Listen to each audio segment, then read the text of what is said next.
Welcome into Texas softball on LHN. Today, the 9th-ranked Longhorns take the field for their home opener against the undefeated Cowgirls of McNeese. And it's an honor to say joining me in the booth this year will be the only 4-time All-American in Texas history, the first 3-time USA Softball National Player of the Year, the legendary arm of the Longhorns, the one and only Kat Osterman. Welcome into the 2022 season alongside Kat Osterman. I'm Alex Loeb. Kat, it's great to have you on the call this year. How does it feel to be back at McCombs? It's always great to come home and more importantly to be able to get to watch and call some really good softball with Longhorn Network, so I'm excited to be alongside you. There's no better person to ask about Texas's pitching staff than yourself. Mike White said that was priority number one this past offseason, revamp the pitching staff, and he's done that, bringing in 4 new pitchers. Yeah, Coach White took some time in the offseason to inventory what was going to be the key in getting them to the Women's College World Series, and he realized that it was going to be in the circle. He brought in 3 very experienced transfers. He got a freshman, Sophia Simpson, who is one of the top recruits, especially in the pitching position. She's 2001 Texas Gatorade Player of the Year. She can throw almost every pitch that you can think of, has a devastating changeup, and he'll look to see how she'll start her career out today. As for Texas's opponent, McNeese comes in undefeated, but big news for them. Just a few hours ago, it was announced they'll be without 4 starters, 5 players overall, due to the COVID protocol. Yeah, that's a big hit for McNeese's offense, as Pollard and Seneca are 2 of the top 4 hitters. Kaylee Lopez still batting above 300 herself, but I think the biggest hit is Duvall, the steady receiver behind the plate for the pitchers. A new face will be back there today. A big challenge for James Landreneau, in charge now for his 6th season of McNeese. Again, off to the first 5-0 start in program history. They came into this one hitting .264 on the year. But without those names we just mentioned in the lineup, Kat, who are you looking for to step up? You know, we're going to look at Josie Willingham. She's a transfer from Tennessee. She had limited experience in her 2 years in Knoxville, but she absolutely wasted no time in getting her name into all of the Cowgirls fans. She hit .462 last weekend, stole 4 bases, and as Coach James Landreneau told us, she had never started at shortstop before, started at shortstop, anchored a defense that only made 4 errors. They'll be going up against Sophia Simpson. A lot of hype around this freshman who'll be making her first career start. Sophia Simpson coming from Mount Bellevue, Texas. They have a pitching pipeline, especially 2 schools here in the state of Texas, but Sophia Simpson, the greatest one as of date, and we're going to look for her to command her pitches well, to mix speeds, and more importantly, she's probably one of the only pitchers in this Texas staff that can consistently throw to all 4 quadrants. Texas comes into this one 4-1 on the young season. Again, ranked number 9 in the nation, and we are underway. Strike 1 to Kendall Talley, the junior transfer from Louisiana, originally from San Antonio, but transferred from U of L. Hitting .214 so far this year. Mike White says this is the deepest team, the deepest pitching staff he has seen since he arrived on the 40 acres. And I believe it. This is probably the deepest pitching staff Texas has had in a while, if ever. I don't know that I can remember where there were actually 4 arms that you could call on every single day, and that's what they can do right now. And actually 5. We talk about, I say 4, thinking about the newcomers, but then you have Shea O'Leary who returned. So you really have 5 arms that day in and day out can be a consistent performer for you. Some new faces behind Sophia Simpson as well, making their first career start. We'll get to in just a moment. The 0-2 from Simpson. This one sent to left field. Cantu reaches up, and that one is a fair ball. Racing around second is Talley, and she will lead off. No, they're going to say that was a foul ball. We'll do it over again. She was racing around there. She was racing around. This is a well-hit ball on a pitch that's the outside, but Bree Cantu goes running. You see it falls just inches to the left of that foul line. Third base umpire out there to make the correct call. But that was a very well-hit ball by Kendall Talley, especially on an 0-2 count. James Landreneau going to discuss that with the home plate umpire. We were talking about the new faces on defense for Texas, namely at shortstop. Mia Scott getting her first career start tonight. Mackenzie Parker, the usual shortstop, is out due to non-COVID related illness. Well, they had originally Mia Scott starting at shortstop in the lineup. They have now moved Alyssa Washington over to short. Yeah, Alyssa Washington played some shortstop this fall, and in talking to Coach White prior to this matchup, he had said that there would be a possibility later in the season that we could see Alyssa Washington at shortstop with Mackenzie Parker out, her getting that nod a little sooner than expected. Excited to see what she can do there defensively. So they had Scott listed at short. She's in fact starting at third. And there is the first strikeout of Sophia Simpson's career. There you see, I mentioned that Sophia Simpson had a deadly changeup. She threw it first pitch, she threw it last pitch to retire Kendall Talley. She will throw 61 to 65 depending on which pitch she's throwing. She's learned a drop ball here in the offseason with Coach White as she got familiar. And more importantly, she will throw to all four quadrants with her pitches and be consistent. There's a first pitch ball to Josie Willingham. Sophomore transfer from Tennessee, Southland Conference Player of the Week. Leading the team with a .462 average this year, and they're going to need her tonight with a bunch of names out of the lineup. Yeah, she's a big pickup for McNeese.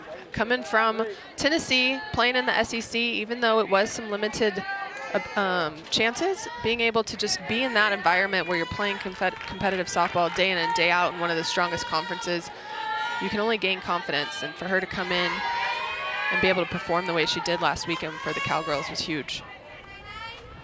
Here's the 1-1, swings through that. By the way, the battery mate for Sophia Simpson also making her first career start. Freshman Katie Simmons, the number 5 catcher in the nation coming out of high school. Yeah, Katie Simmons, known more for her bat, to be honest. She's a great catcher, but she was highly recruited because she was such an offensive threat. That one misses from Simpson. Simpson so far doing a good job of mixing speeds. We've seen the changeup a couple times, but more importantly, even her misses right now are quality pitches for the most part. Misses with the 2-2. As far as the rest of the defense for Texas, Jefferson and Iacopo on the right side of the infield at second and first. There's Mary Iacopo. Janae, by the way, looking to become just the second 4-time All-American in Texas history besides yourself. That one fouled off. And in the outfield, Cantu, Bella Dayton, and Jordan Whitaker round out the defense. Some interesting starts today from Coach White, but then you look at the offensive numbers and you can see where they do make sense. He talked to us a lot about Bella Dayton and Lou Gilbert transferring in and how much faster they make the outfield, how much ground they can cover, and just how good of outfielders they are. But Jordan Whitaker and Bree Cantu just offensively doing more and getting the start tonight. Mia Scott handles that one. Freshman all around at third. Pitcher and catcher for the second out. Here comes Chloe Gomez in the 3 spot. Yeah, tonight's a good chance for, you talk about the 3 freshmen who are getting their start, Simpson, Simmons, and Scott. And it's a good chance for them to get their feet wet, show what they can do, especially going into such a big weekend coming up with the Clearwater Invitational. But them not having any innings from last weekend, this will be a good chance for them to really be able to show what they bring to the table.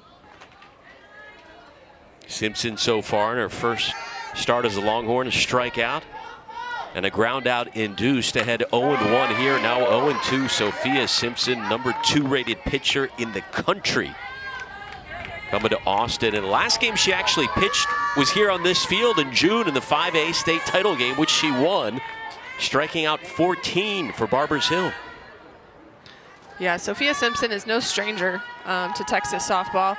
She took lessons from Krista Williams, who was, or is, a pitching great that actually played here before I did, also an Olympian. So Simpson has had burnt orange, I think, in her blood for a long time. Mike White said she has an absolutely devastating changeup. Working on a drop ball as well, and she's ready to go with the 1-2, 2 away here in the first inning of the home opener. This one lifted to left field, first hit of the night, courtesy of Chloe Gomez.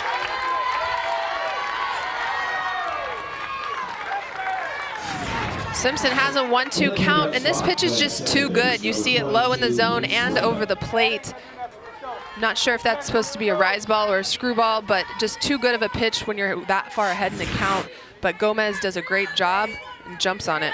So runner on first for the cleanup hitter, Reese Reyna, freshman from Santa Fe, New Mexico, hitting .333 on the year. Coach Landreneau was talking about Reese Reyna and how impressed he is with her because she plays with no fear and plays like she's a veteran. When you can have a freshman in your four-hole, that says a lot about how that kid approaches the at-bats and how hard she plays. Part of the McNeese team that won the Southland Conference tournament last year for the 4th time in 5 seasons. Runner is going. Here's the throw on to second, and Gomez slides in there safely. This is a McNeese team that loves to run. Last year, they stole 128 bases, 4th most in the country. Chloe Gomez gets a good jump, beats that throw by quite a bit. But we will see that quite often. If McNeese gets on the bases, they're going to make you have to make plays. They're going to use their speed and force action. Their 23rd stolen base this year, now 26 attempts. And Simpson falls behind Reyna 2-1. Yeah, 23 for 26 just into your 6th game of the season. That's a lot of running, and that's a lot of success with your speed. That is the key to their offensive success. It has been for years under James Landreneau. Done a terrific job with the Cowgirls. Simpson evens up the count at 2. That was back-to-back changeups, both in the same location. Reyna laid off the first one to get ball 2, but Simpson said, all right, let's see if you can do that twice. Great location, down and out with that pitch. Simpson started off the game with a strikeout and ends this half of the inning with a K as well. The freshman in her debut strikes out 2, gives up a single. Texas offense coming up next. Charge the Longhorns for his 4th year now, 73-13 all-time at McCombs Field while leading the Longhorns. And his offense averaging 6 runs per game so far this season, with Janae Jefferson leading things off at the top. Janae Jefferson is going to go down as the greatest position player here at the University of Texas. As you mentioned, 3-time All-American, just made the USA World Games roster for this coming summer. But more importantly, she's a triple threat at the plate. So anytime you're a defense, you have to look and you have to wonder, is Janae going to drop a bunt? She can slap. She's shown power in the last 2 years after hitting no home runs her first 2 years. But Janae Jefferson just can do it all, and she does it every single day. Jefferson and company will be going up against Ashley Vallejo, the sophomore from New Waverly, Texas.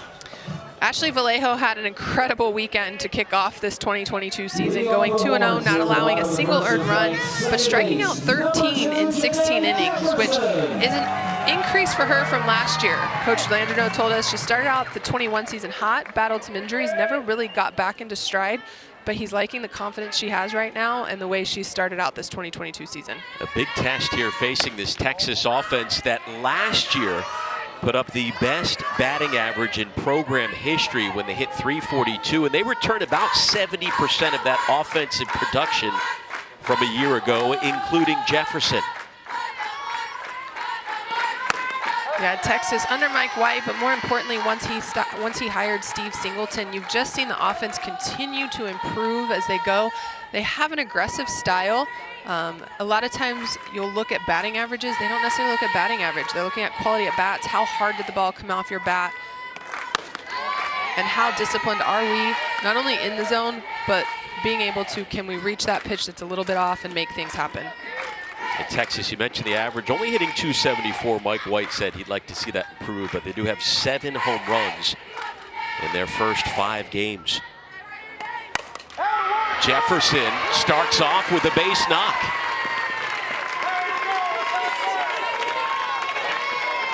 Jefferson ahead in the count here. Vallejo tries to go inside, but Jefferson's just so good. She inside outs that actually. She doesn't even get the barrel all the way around, but strong enough to power that into the outfield, get herself a single, start this offense. Does have one stolen base on the year. So now here is Mia Scott, the freshman from Angleton, making her Texas debut. Immediately lays down the bunt. Vallejo on to first, and that will advance Jefferson.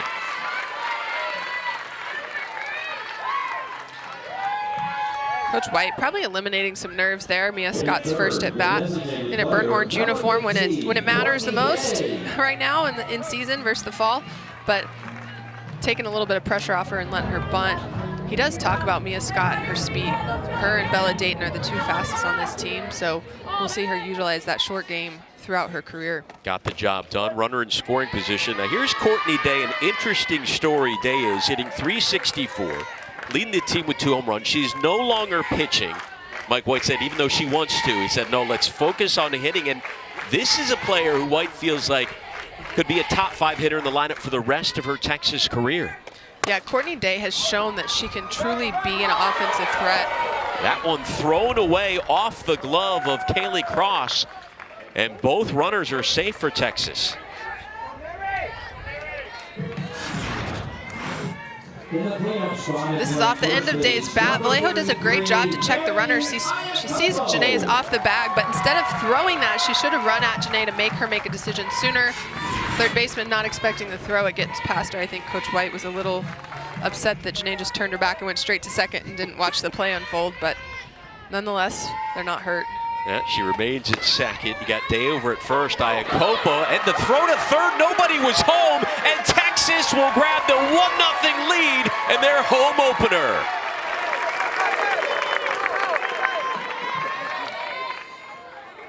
You see Iacopo here. She shows bunt, which draws the third baseman in. However, Josie Willingham is playing so far over towards second, there's no way she's going to beat Janae to the bag. Watching the overthrow, Janae doesn't miss a step. Rounds and scores for the first run of this game. And keep in mind when you look at this McNeese defense, you have a number of players playing different roles tonight due to the 5 players, 4 starters out of the lineup. So they're all trying to adjust in this one. Yeah, I'm assuming the way that Josie Willingham was set up, a lot of times you'll set up your defense based on where your shortstop is or your third baseman, depending who's more confident. So right now I'm going to guess they're going off of Willingham. She's up the middle more to where Janae could almost beat her with a leadoff. So Kaylee Cross probably should have stayed back on that bunt, but not being as experienced over there, fell into the deke of the sack bunt from Mary Iacopo. So Texas scoring a run off the error. The count 1-0 now to Mary Iacopo, who's coming off a career year when she hit 16 home runs last season, tied for the second most in a single season in Longhorns history. She's hit 40 home runs in her career. 32 with the Longhorns. That is top 10 in Texas history. Yeah, it's undeniable the power she packs, but I think more than anything, when she gets in the box, she's just intimidating. She takes up a good amount of the box, and you know that any swing, she has the power to for it to leave the park and to be able to give Texas a run or two. She's very calm in there, never gets rattled no matter the situation. Yeah, I think she's had mature at-bats since she started her college career, and they just continue to get better. She's very solid with runners in scoring position. Last year hitting .314. But you never see her, or very rarely do see her, waste an at-bat with runners on. Count 2-2 now from Vallejo. In fact, last weekend, Mary probably could have had 2 home runs. There was a ball that I think probably got up into the humid wind of Florida that hit off the fence. Well, she delivers there. That's bobbled in right field by Ardoin, and Texas grabs a 2-0 lead as Day scores.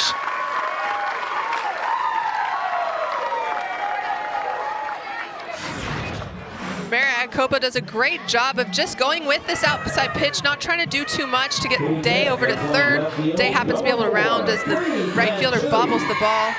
Texas takes a 2-0 lead. But Texas doing a good job of just putting the ball in play, making things happen, not trying to do too much right now. And that right fielder, Erin Ardoin, is the sister of Silas Ardoin, a Longhorns baseball player.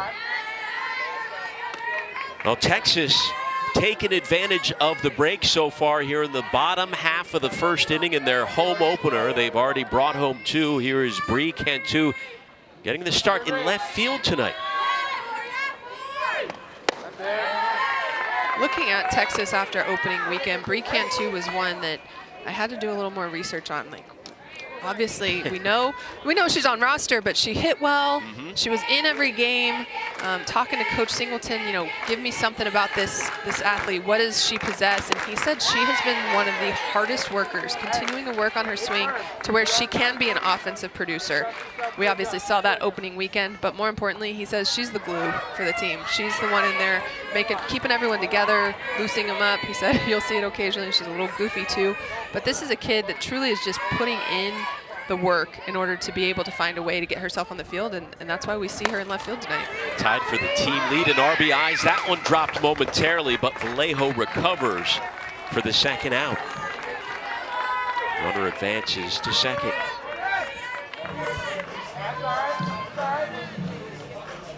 Two-way Iacopo in scoring position. And here comes Jordan Whitaker, the sophomore from Jacksonville, Texas. Just 1 hit on the year, but it was a home run. Last year had a strong freshman campaign, went yard 4 times, and made the All-Big 12 freshman squad. Yeah, Whitaker did a great job coming on the scene last year as a freshman, showing her power. What she's going to have to figure out as her career progresses is consistency and being able to control her at bats. Everyone has seen her swing now. She's not an anomaly. There's a scouting report out there, so she's going to have to adjust and figure out how to have some good at bats, take some walks, not always just be going for the long ball. Had a big postseason for Texas during her freshman campaign, drove in the game-winning run in the deciding game here at McCombs in the Austin Regional. And then in the Supers, hit .429. Yeah, she showed some poise when it mattered the most. She showed some toughness, which is awesome for Coach White and the staff to see out of a freshman. Now it's just being able to take that same toughness, that same ability to perform under pressure in those situations, and can see it consistently from pitch 1 to the last pitch of a season. Ahead of the count, 2-1 here. Now 3-1 from Vallejo. Katie Simmons, freshman for Texas, on deck. Vallejo's actually done a pretty good job of getting ahead in the count. Just hasn't been able to put the Texas hitters away. Obviously had the error herself on Courtney Day's ball, but even ahead of Mary Iacopo, and just a ball too good that Mary can handle. Whitaker gets solid bat on that one. That's going to drive home another run as Iacopo scores. 3-zip Longhorns.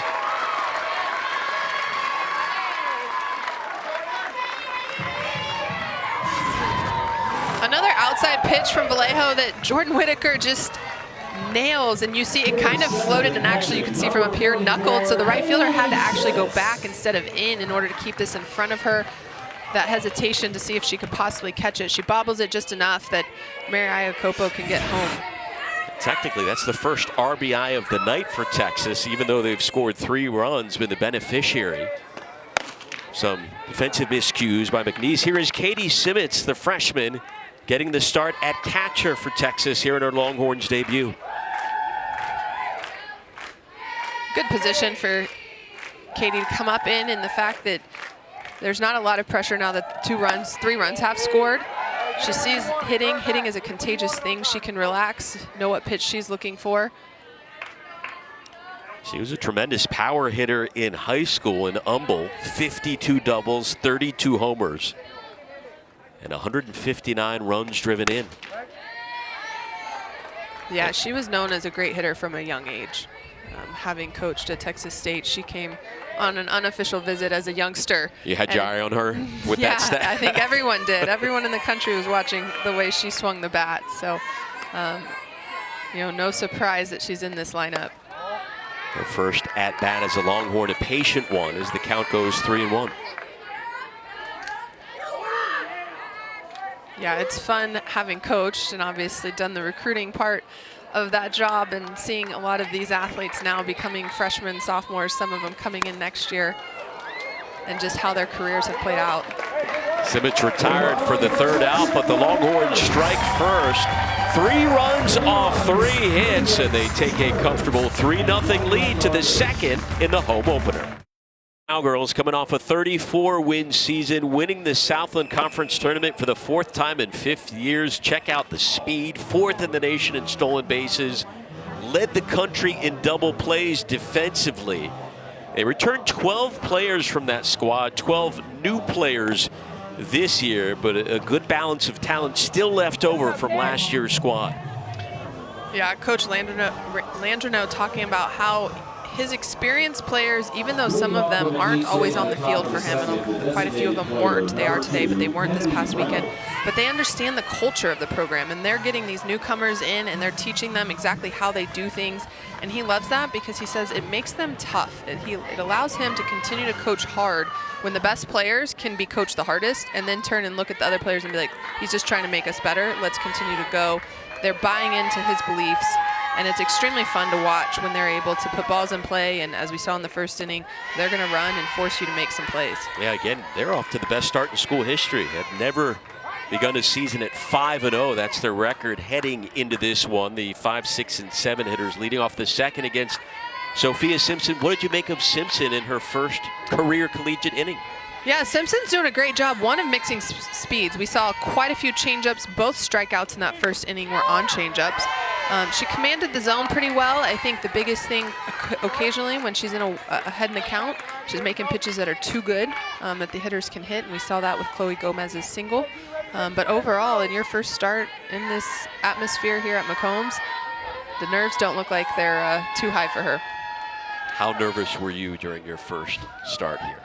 I was pretty nervous. If I remember right, we played A&M Corpus Christi in a doubleheader before taking off for our first tournament, and it was pretty nerve-wracking. How'd you do? I did well. Do you remember your first inning, what the outs were? No, I don't remember that. I remember the tournament that followed because it was so bad, but I don't remember the first game. Sophia Simpson with the 2-1 offering to Kennedy Reynolds, and there's strike 2. You know, a lot of these highly talented freshmen have impressive numbers when you look at their high school stats, but you take a look at Sophia Simpson last year for Barbers Hill, 21-0, 3 earned runs allowed all year, and 271 strikeouts. Just mind-boggling stats.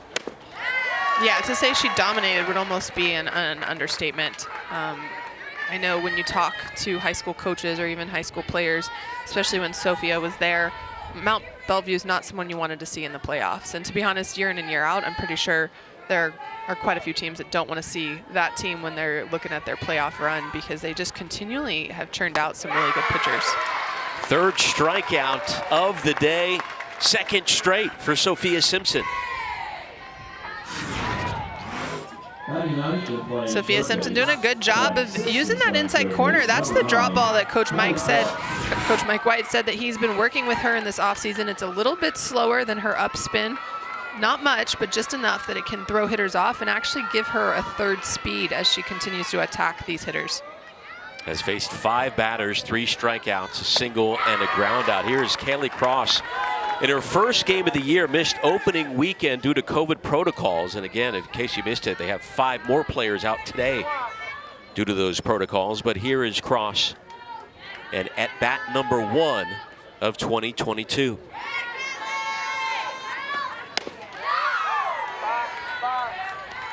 Good pitch there by Simpson. Trying to nibble the corner after she saw Cross was overly aggressive on the first pitch. Talking about what Sophia's doing well today so far, 4 of 6 in first pitch strikes. And as a young pitcher, that just shows your command and being able to set up everything that you throw when you can get ahead that early. Went around another new pitcher for this staff. Shea O'Leary is the only returning pitcher. The other 4 are brand new to Austin. And I think the fun part for Texas fans is going to be the fact that each one brings something different. Sometimes on staffs, you'll have pitchers that have the same repertoire. I don't think any two of them have the same repertoire. How about this? 3 straight strikeouts now for Sophia Simpson. You know, she has said you were her favorite athlete growing up. I think she's trying to impress you here in the booth. Well, paint me impressed. 4 strikeouts, at least 3 of them have been on changeups. We've talked about that changeup. It is a deadly pitch, and she's showing it off tonight. Here is freshman Chrislyn Moreno. Now 6 batters faced for the freshman Simpson. 4 of them retired via the strikeout. Simpson was the Texas Gatorade Player of the Year a season ago. 4 no-hitters, including a perfect game. Swing and a miss.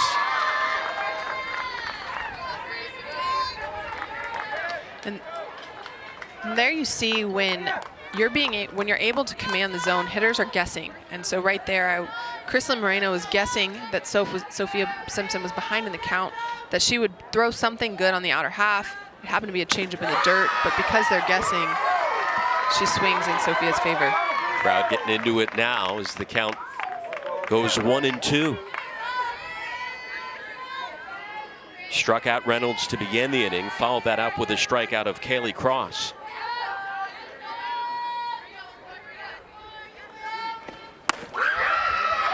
Doesn't get Moreno to chase that one. Moreno doesn't chase that, and it is ball 2, but that is a great pitch by Simpson. She's ahead 1-2 in the count. Unlike what she did with Chloe Gomez, she left that ball over the plate. She made sure she missed in the direction that pitch was supposed to go. That was a curveball, and it missed just off the plate. And how about this? Sophia Simpson, in the 2nd inning of her career, strikes out the side. 5 strikeouts in the game overall. The freshman from Mont Bellevue getting it done in the circle for the Longhorns. Texas is coming off a season in which they went 43-14 last year, finishing number 12 in the nation, the best winning percentage under Mike White since his arrival. A program record .342 average. They took down Oregon in the Austin Regional, and they lost once again for the 2nd time. Texas coming up 1 win short in the Mike White era of making it to the Women's College World Series. They are now looking for their first trip there this year. Their first trip to the World Series in 9 years, and Mike White has said, listen, a key was changing up the pitching staff, and a key would be hosting Supers as well. They want to have that advantage when it comes time for that round in the postseason. Yeah, I think last year they went up to Stillwater, and just to be in an environment where the stands are packed, the fans are obviously not for you, regardless of how well Longhorn Nation travels.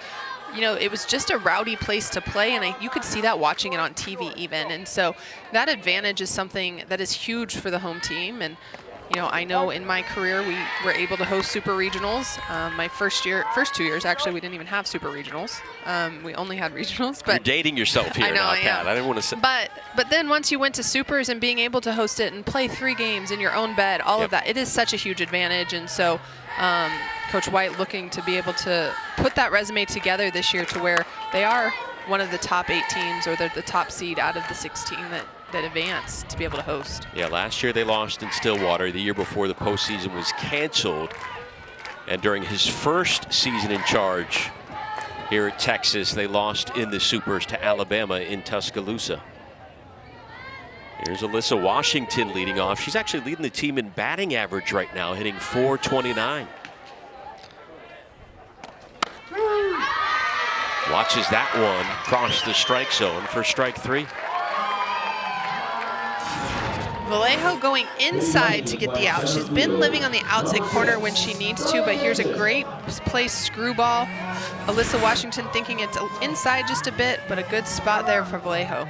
First strikeout of the night for Ashley Vallejo. Now here comes one of the new faces for Texas, Bella Dayton, the sophomore transfer from Arizona. Yeah, and a relatively late transfer.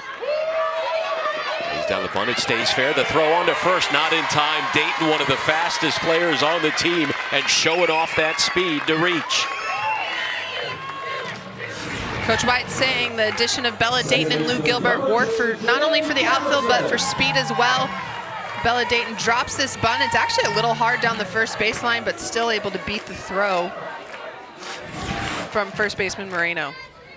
Good call. She was safe. Dayton with 1 stolen base on the young season. Back up to the top of the lineup we go. Janae Jefferson led off the game with a single. I talked to Mike White earlier this week. He said, I don't ever think I've seen Janae struggle like she did the opening weekend when she struck out 3 times. I mean, this is a player who last year only struck out 6 times all year. Yeah, she has low strikeout numbers all 3 years, well, 4 with the COVID year of her career. Dayton is going. Here's the throw off target, and there's a stolen base for Bella Dayton. Longhorns' 3rd stolen base of the night. They only had 5 all year coming in. Coach White putting pressure, knowing that McNeese Cowgirls don't have their normal catcher behind home plate. Chloe Gomez makes a great throw. It just takes the shortstop away from the bag. Bella Dayton with a great jump. And the speed that Dayton and now Janae and Mia Scott possess back to back to back in this lineup, it's going to create some havoc. Texas now 8 for 8 on stolen bases this year. That one misses. You see Janae Jefferson using the bunt here, trying to draw the defense in. If they move in on her, she has the ability to now either slap it by them or hit for some power. Dayton's already in scoring position, so you don't necessarily need to sack bunt her to third. So Janae trying to get herself on with a sneaky bunt. Texas's all-time leader in hits and batting average. In fact, after her single in the first inning, she's now just 56 hits shy of tying the Big 12 record that was set by Sammy Williams. Sammy Williams of Iowa State. Yep. She actually played Athletes Unlimited with me this past summer. Talented offensive player. Was interviewing Janae a few weeks ago when I brought up that record. She didn't know about that. Her eyes lit up, but sends that one right to the pitcher for 1 out. And Dayton retreats to second in time. Janae trying to bunt her way on. This is just really hard. She didn't soften this up. Couldn't tell where the pitch was from Vallejo, but trying to get this on the ground, just drops her bat head just a little bit for out number 1, or out number 2.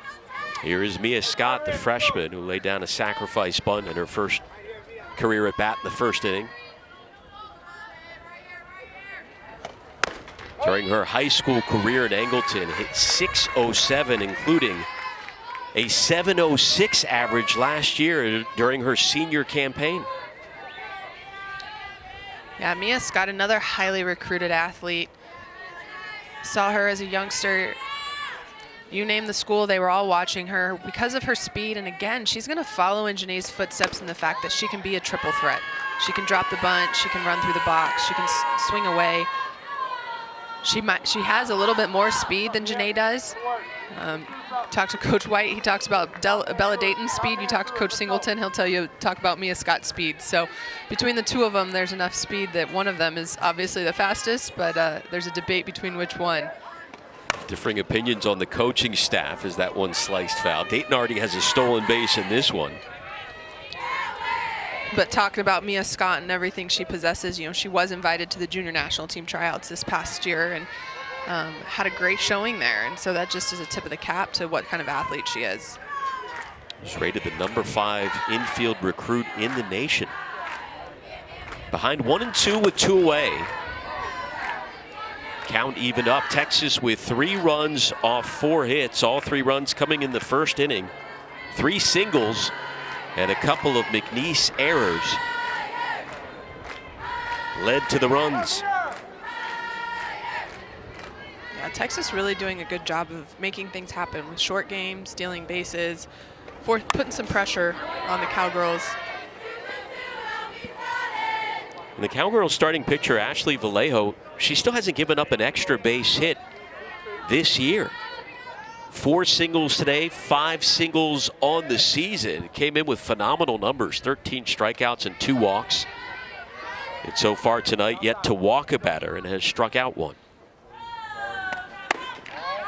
Yeah, she's doing a pretty good job of commanding the zone. She's gotten behind here in the last couple hitters, But for the most part, she hasn't plated pitches. So when she's missing in the direction we intend for the ball to go, which is always a good sign because a lot of times your extra base hits, your home runs are going to come off more of the pitches that you end up plating, but she's doing a really good job of keeping the balls on the corner or off. 7th pitch of the at-bat on the way, back up the middle, momentarily bobbled, and that cost him the inning. It continues. Reyna couldn't handle it, and the speedy Scott is safe at first. Mia Scott just hits as a hard ground ball. You see Reyna kind of gets a little bit on her heels, choppy steps as she came forward. Gets her glove up a little bit high, bobbles it, but Mia Scott hustling down the line, and that's the speed that Texas possesses, which I think honestly is another great addition. We talk about Coach White talking about revamping the pitching staff in order to get to Women's College World Series, but the speed they've added in Gilbert, Dayton, and even Scott is going to be huge in the long run. 3rd error of the game for McNeese. Runners on the corners for Courtney Day, 0 for 1. And again, keep in mind the Cowgirls playing with a number of players in new positions. They're missing 4 starters tonight who are in the COVID protocol. Yeah, we were talking about it with the first run. Kaylee Cross being over third baseman was probably... That one past Ardoin in right field. 1 run is going to come in as Dayton scores. Here comes Mia Scott. That's going to drive in 2 for Texas, courtesy of Courtney Day.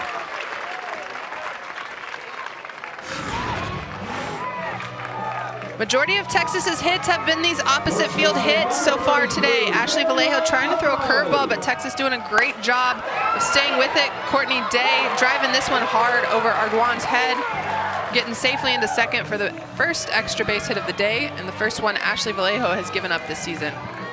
That is a team-leading 3rd double on the year for Day. Mike White has always been a big Courtney Day fan. And again, her potential offensively is unlimited. Here's Mary Iacopo, singled in the first inning. You were talking about it in the first inning before Courtney Day put the ball in play, but the fact that she came in as a pitcher hitter, and Mike White talking about how he likes seeing her swing the bat, and sometimes you just have to simplify things for athletes and take their focus off of trying to be excellent at 2 things, and that's what Mike White's done. But Courtney Day, being a pitcher, is always going to want to be in the circle. Day holds up at third. Iacopo heading for second, and Texas now with 2 in scoring position after Iacopo's second hit of the contest. Good heads-up base running there by Iacopo. Seeing that Courtney Day wasn't going to be scoring, but yet the throw went all the way home, forcing McNeese to have to make a decision on whether they were going to go after her at second or not. Without hesitation, she rounds, watches the throw. And you see there, when she doesn't stop, that gives her an opportunity to get to second, and McNeese not chancing a throw. Bree Cantu turns one just foul. Cantu came into the game tied for second on the team in average, hitting .375, and hit .314 a year ago in her first campaign with the Longhorns after transferring over from Texas Tech. Strong defensive player as well. Just 3 errors last year in 37 games. Well, and I think we'll see her in various different positions. Talking to Coach Singleton, he says she can play 8 of the 9 positions, and I'm guessing pitcher is the one that she can't play. I would assume you are correct. And Mike White loves to mix and match players around the field defensively. He does. You see that if you look at the box score for the first games against Clemson, he had 13 players come into the lineup somehow. At certain points, different people were playing way different positions than what they had started in. So he has no fear in mixing and matching and moving people to, make the complete puzzle how he sees it fit. That one got away from Gomez momentarily. Texas couldn't take advantage. Count 1-2 with 2 away to Cantu. Not a bad decision there by Courtney Day not to go. The ball bounced off the catcher's glove hard enough. Fielded nicely by Willingham, and the inning comes to an end, but Texas tacks on 2 more, extending their lead to 5-0 after 2. Longhorn Network Softball is brought to you by Whataburger. the Honey Barbecue Chicken Strip Sandwich at Whataburger. It's an all-time favorite for a reason. What a debut for Sophia Simpson. 5 strikeouts on the night, including striking out the last 4 batters she's faced, Kat. Yeah, Sophia Simpson's attacking the zone early, using her off-speed to her advantage, keeping these Cowgirls off balance, and so far, an impressive start for the freshman. I mean, the numbers say it all. No walks, just 1 hit allowed. That was a single. Struck out 4 straight, 36 pitches through 2 innings as we get ready to begin the third. You know, in talking about Simpson, I think it's telling. You know, she came into Texas with obviously a ton of tools. Her high school success at Barbers Hill High School shows exactly what she had. But coming in and Coach White saying, hey, I want you to try to learn a drop ball too. As a freshman, a lot of times you can question, is what I have not good enough already? By the way, how about the defense behind her? Mia Scott flashing the leather over at third in her first career start. Yeah, Mia Scott getting a hot shot down the line here without hesitation. She backhands that. Nice solid throw to first. No rush, but great job by Mia Scott. And the Texas defense actually looks very solid tonight. Yeah, and Texas fans know that's a point of interest. The left side of the infield, third and short. Who's going to be the everyday starter there? I think Texas still trying to figure that out. In case you missed the news, Mackenzie Parker out tonight due to a non-COVID related illness. So Alyssa Washington getting the start at short. Yeah, the good thing is that Texas has a lot of options over there on the left side. They just have to figure out who's going to be the best options and then let them get some consistent innings to get comfortable. And you don't necessarily want that left side to always be a revolving door. But at the same time, as we know, if you swing the bat, they're going to try to find a place for you on the field. Absolutely, as long as Mike White is in charge. Here is Erin Ardoin, again the sister of Longhorns baseball player Silas Ardoin, making her first start this season. Freshman from Moss Bluff, Louisiana. This offense, 1 hit so far, a single in the first inning. They came into this game having scored 29 runs through their first 5 games. It's an offense that mainly relies on speed, just 1 home run on the year. The 23 stolen bases. Swing and a miss for strike 3. Make it 6 Ks now for Sophia Simpson.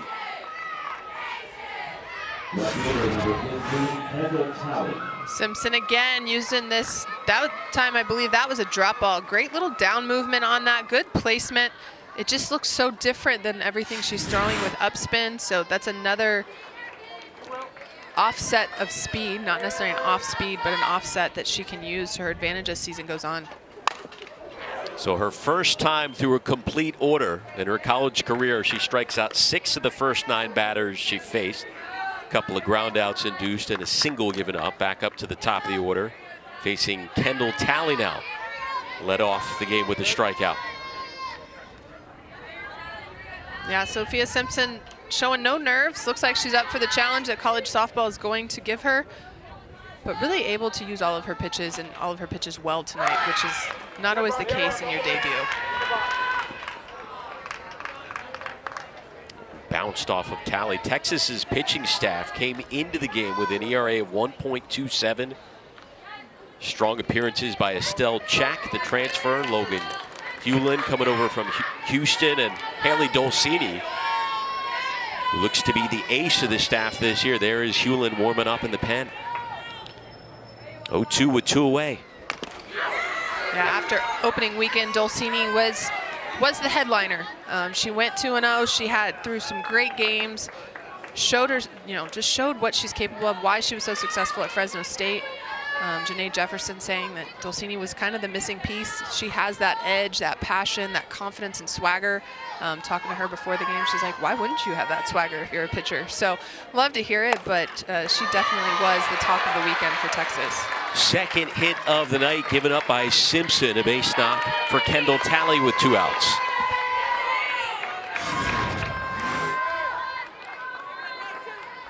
Again, another outside pitch. It looks like she was trying to throw a drop ball by the way she's releasing. Just a little bit high, but again, it's a new pitch for her in her repertoire. May not be as consistent in locating that as much as she wants to be, but at the same time, when you have a 5-0 lead, it's not a bad time to experiment with it. But again, nothing but a single for the Cowgirls. Simpson with some breathing room. Willingham chased that one. Josie Willingham, the transfer from Tennessee, was part of the nation's top recruiting class in 2019 with the Vols. One of the top 80 players in the nation coming out of high school, but had limited appearances in her 2 years at Tennessee. Takes one to right field. Whitaker is there for out number 3, so a base not given up. No damage done. Coming up after the break, we'll talk to McNeese head coach James Landreneau. Stay with us. Looking to make it 8 straight wins in their home openers, 22-3 all time at home openers here at McCombs Field, and up comfortably 5-0 right now over McNeese. 3 runs in the first inning for Texas, 2 in the second. And we're now joined by McNeese head coach James Landreneau. And coach, how are your players adjusting? I know you found out beforehand that you'd be without 4 starters due to the COVID protocol. You have a bunch of players playing new positions tonight. Yeah, you know, adversity, but hey, we practice on all different positions and we train for this kind of stuff, so our kids should be ready for it. Looks like we're just playing, the game's speeding up on us a little bit. We got to find a way to slow the game down and just play 1 pitch at a time. We're trying to play 7 innings in 1 pitch, you know, and so that's going to be the trick. Can we slow the game down and stay in this thing and find a way to fight back? Coach, talking about your offense a little bit, you do have 2 hits, but what are you guys talking about to adjust to Simpson down there and hopefully be able to put some more runners on base and play your style of ball? Yeah, we just have a lot of swings and misses right now on that changeup right now. We just got to make the adjustment, got to sink our legs a little bit and start working the other way. We just over the top of pitches and not making the necessary adjustments. So just got to see the ball deep. Appreciate it, Coach. Good luck. Thank you, guys. Appreciate it. James Landreneau has done a great job leading the Cowgirls throughout his career, now in his 6th season. Has won at least 30 games in every campaign. Jordan Whitaker leading things off here for the Longhorns in the bottom of the 3rd.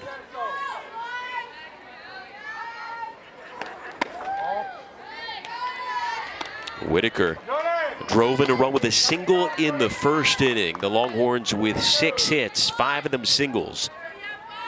Texas's offense averaging 6 runs per game this season, and 1 run shy of that number as we begin the bottom half of the 3rd. Peyton Williams takes over in right field for Ardoin, and the second baseman and third baseman flop positions as well. Cross moving to second, Reyna over to third. You have to assume Coach Landreneau is going to use this now, too, to get as much experience as he can for these players defensively in case they ever run into this situation again. There's Jordan Whitaker, just a pure hitter from the moment she set foot on campus. She's 2 for 2 tonight. Be replaced by a pinch runner as Lou Gilbert, the transfer from Baylor, takes her spot at first. Coach White said Gilbert may be the fastest player on the team. We'll find out as she's over at first with no outs here. Katie Simmons coming up. I think we need to put Gilbert, Dayton, Scott in a race, right? Even Popelka all in the line and say go. And let's get a decision on who's the fastest. You brought up a great point. You know, before the new player's arrival last year was Alyssa Popelka, who was the speedster. Ended up suffering a season-ending leg injury after 27 games, and she's still recuperating. Yeah, I think Popelka and Corona could run a little bit. But then this year with the addition of those 3, now you have 5 athletes that just can flat out run. And so if they're in their starting lineup, great. They'll create havoc on the defense, on the offensive side. But otherwise you have pinch runners for your athletes like Jordan Whitaker or Courtney Day later in the game. There's Popelka in the dugout, 0 for 1 this year. Here's Simmons, the true freshman. She flew out to end the first inning in her Longhorns debut. What I have liked about Simmons too at bats is she's fairly patient. She hasn't chased balls out of the zone. They've thrown her a couple rise balls in, which as a freshman usually you're overly aggressive, but she's done a great job of laying off those and really just working the count. Texas picked to come in third this year in the Big 12 behind Oklahoma and Oklahoma State. That is going to be an interesting battle in the Big 12, and what a schedule Texas has, not only in conference, out of conference as well, including coming up in a few days in St. Pete as that one fouled off. We have the St. Pete Clearwater Elite Invitational coming up. I mean, that is a murderer's row of opponents in a span of 48 hours. They're going to face number 3 UCLA, number 6 FSU, number 24 Central Florida, number 25 Auburn, and then a Notre Dame team that's receiving votes. Right. It's going to be a tough weekend for Texas out there. You know, asking Coach White what success looks like after that weekend in the Clearwater Invitational. He said, you know, coming home 3-2 will be successful. Would we love to go 4-1 or 5-0? Sure. But I'm going to look at it and say, let's get out of there with 3 wins, and we're going to be in a pretty good position. But Texas scheduling this year, 27 games against 14 opponents that were in the top 25 opening weekend. That's a lot of games against your top 25 teams. You got number 1 Oklahoma during conference play. Oklahoma State is ranked 4th. That one over to third, the throw to second in time, on to first, and managing to stay on the bag was Moreno.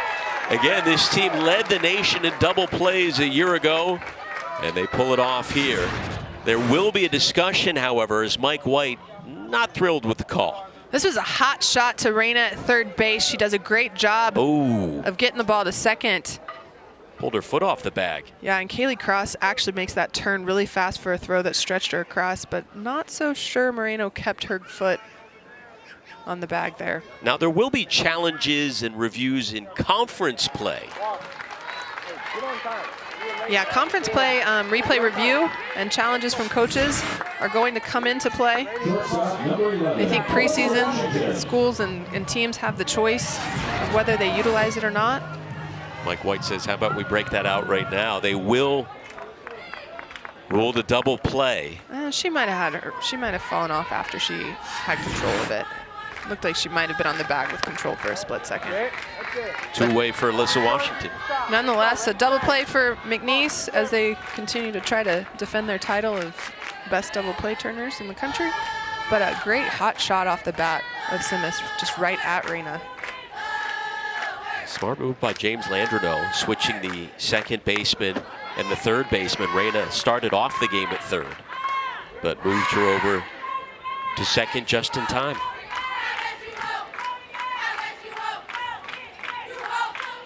Reese Reyna, the freshman from Santa Fe.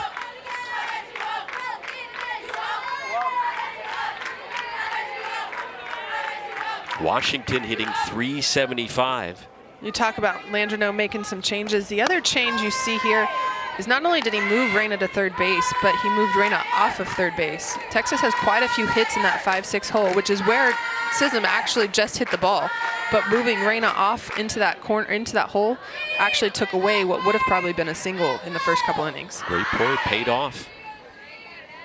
2-way, here's the 2-1 as Landreneau looks on. Count even at 2 to Washington.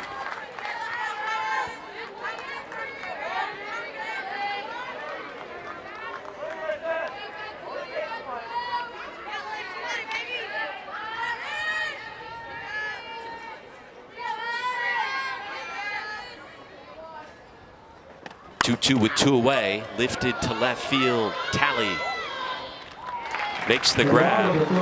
And the first 1-2-3 inning of the thrown heading into this innings. They count even at 1. Gilbert takes over in right after coming into the game as a pinch runner for Jordan Whitaker.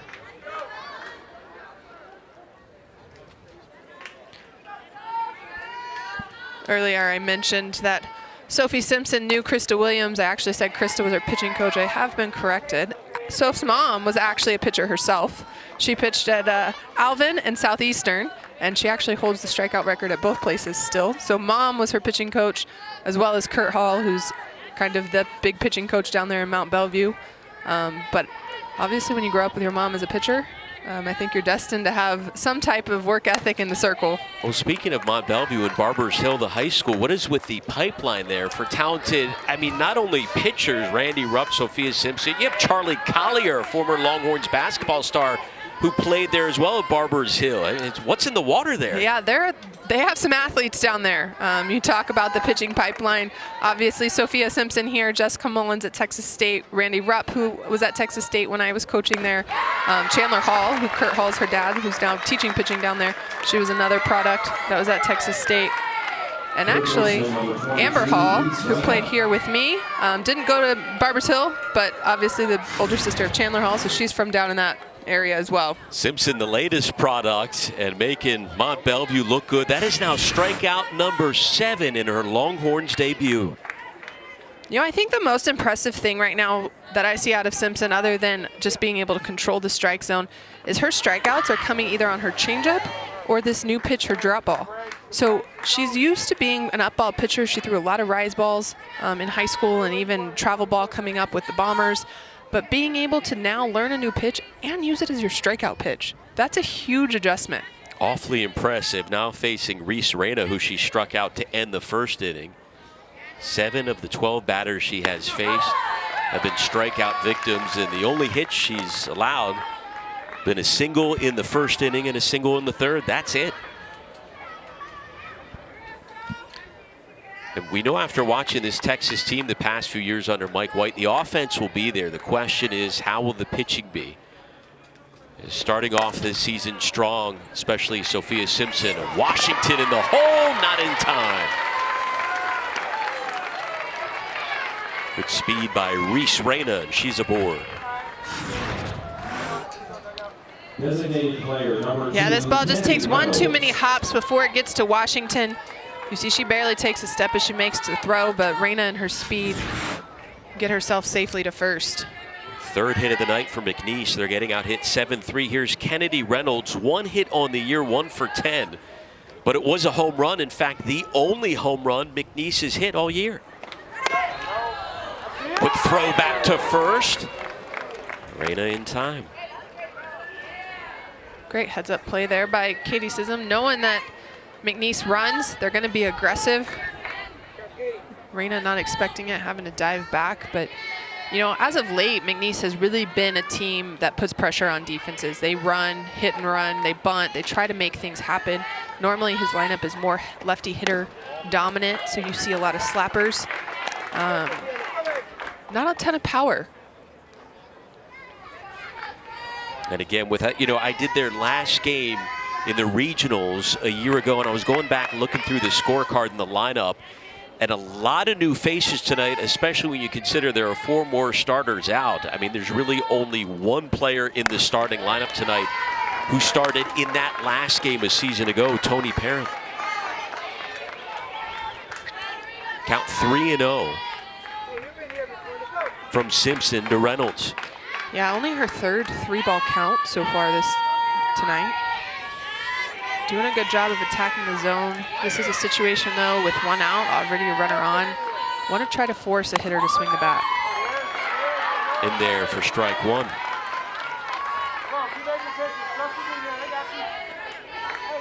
Texas 2-0 all time against McNeese. Last year, the Longhorns actually had to rally for 4 runs in the 7th inning to take down McNeese 5-2. Not so close this time, at least for now.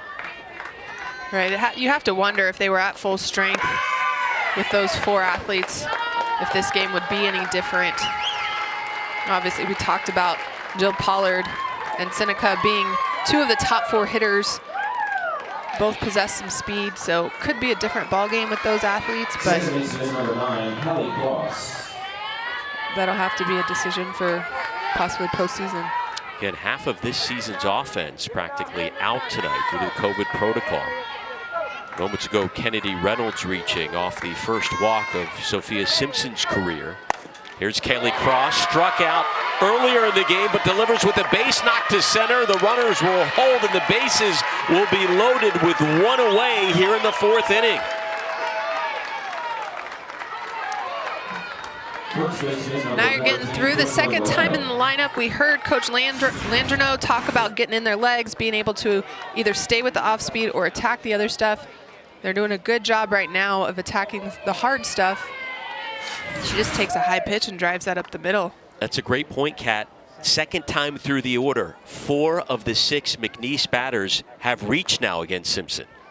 3 singles and a walk.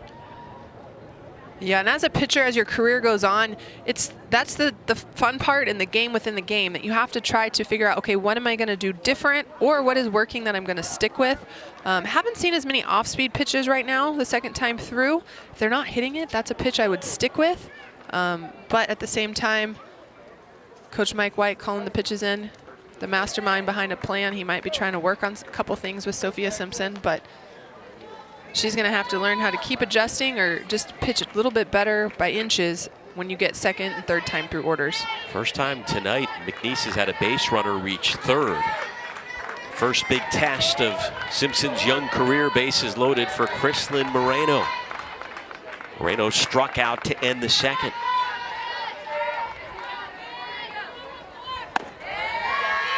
There's a good off-speed pitch coming right after a hit up the middle. I think she needs to utilize that a little more and make sure that that's a pitch she is throwing around the strike zone that the hitters have to be cognizant of. Only allowed 1 batter to reach her first time through the order. But then 4 of the last 6 have broken through. Strike 1, 1-1 with the bases loaded. Moreno hitless on the season.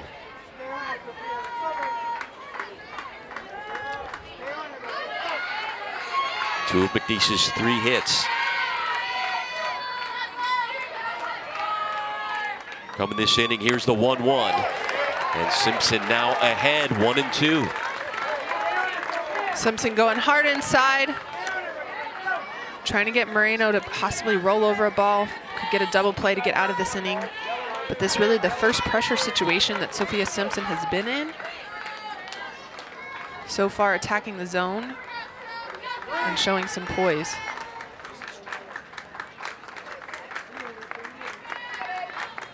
Simpson settles in.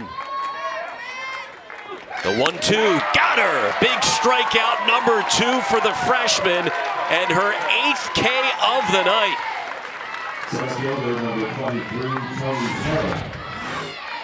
There's some guts right there by Sophie Simpson, throwing this ball low and on the outer half of the plate. Moreno just pulling off it a little bit and swinging through, but a big out right there for Sophie Simpson with the bases loaded. Second strikeout of the inning for Simpson. Here's the veteran, the super senior, Tony Perrin, with 2 away. Rips one foul. Perrin last year had a career year at the plate at .317 and originally was done with softball, walked away from the sport after last year. But right before the season began, went to James Landreneau and said, listen, I'm working a desk job and I hate it. I'm not ready to adult. I got 1 more year of eligibility left. Can I play? He said, absolutely, come on back. And she's in a big spot here early in the season. Yeah, re-enrolled in classes. They made sure she was eligible. Over to third, Scott steps on the bag. Home plate umpire calling dead ball.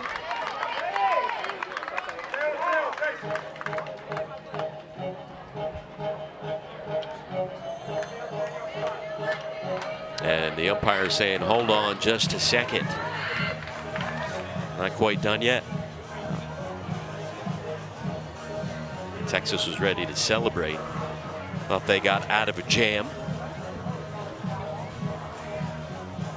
But not quite. Yeah, they're just reviewing if it hit her foot. That one is under review right now. They will head over to take a look at this. I think they're reviewing to see if the ball hit off of Perrin's foot when it went in play. It was a weak hit ball, so a lot of times, not from that angle, I can't tell if it looked like it could have hit the inside of her foot. Here we go, we'll see. Oh That yeah, looked like a fair ball, right? I'm not sure. I think right here it comes off of her shoelaces. You see that one shoelace moving, I guess. Technically, yeah. Yeah, I think that might have come off the top of her foot a little bit. Heads up challenge by Coach Landreneau, though. He was quick to call it in. Well, if McNeese wants to get back in this game, it has to be here in this spot if they get another opportunity with Perrin coming back up with the bases loaded. Get one more angle. That is awfully tough. It's really close, and they're going to have to be able to undisputably say that, yes, it hit her foot. I'm not. It doesn't look. It obviously didn't hit her foot. The question is, did it hit the shoelace? From this angle, it looks like it bounces over her foot. Yeah. That's going to be tough. The question is it conclusive? Is there enough to overturn the out? In a big spot in this game. Yeah, this is a big spot, and as we said, Coach Landreneau being quick to call it in, because if he can get extra pitches for Perrin, it could pay off. She is a big offensive asset coming back, even though she's off to a slow start, having spent the fall, as you mentioned, behind a desk, working a job that she decided was not for her. Just don't see quite enough to change the call. I think this is going to go into almost like when the shoelace is the only thing that can, in my mind, make you say yes. Kind of like when you watch a volleyball block and it's like, does the finger move or does the spin change just enough? But again, they're going to have to make sure it's undisputable.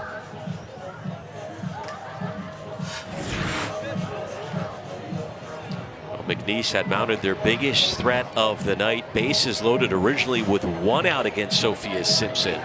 The freshman struck out Chrislyn Moreno for out number 2.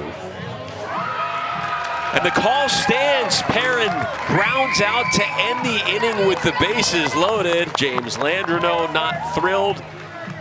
We'll find out Mike White's thoughts on the call. I'm sure he's a fan. His squad up 5-0 here in the home opener in Austin. Top of the 4th inning we go. Texas still holding on to that 5-run lead. We're now joined by the Longhorns head coach Mike White. And coach, you have 2 players in the field making their debut as a Longhorn. Katie Simic behind the plate and Mia Scott at third. What do you make of their impact so far in their first games? Well, they're doing a great job. I mean, obviously this is a really fast team, a lot of steals, and Katie almost got one out there, and we expect them to steal a little bit more, but fortunately we have 5 runs up, so that's good. And Mia's done a great job too, sacrifice bunt, and also another good play in the field.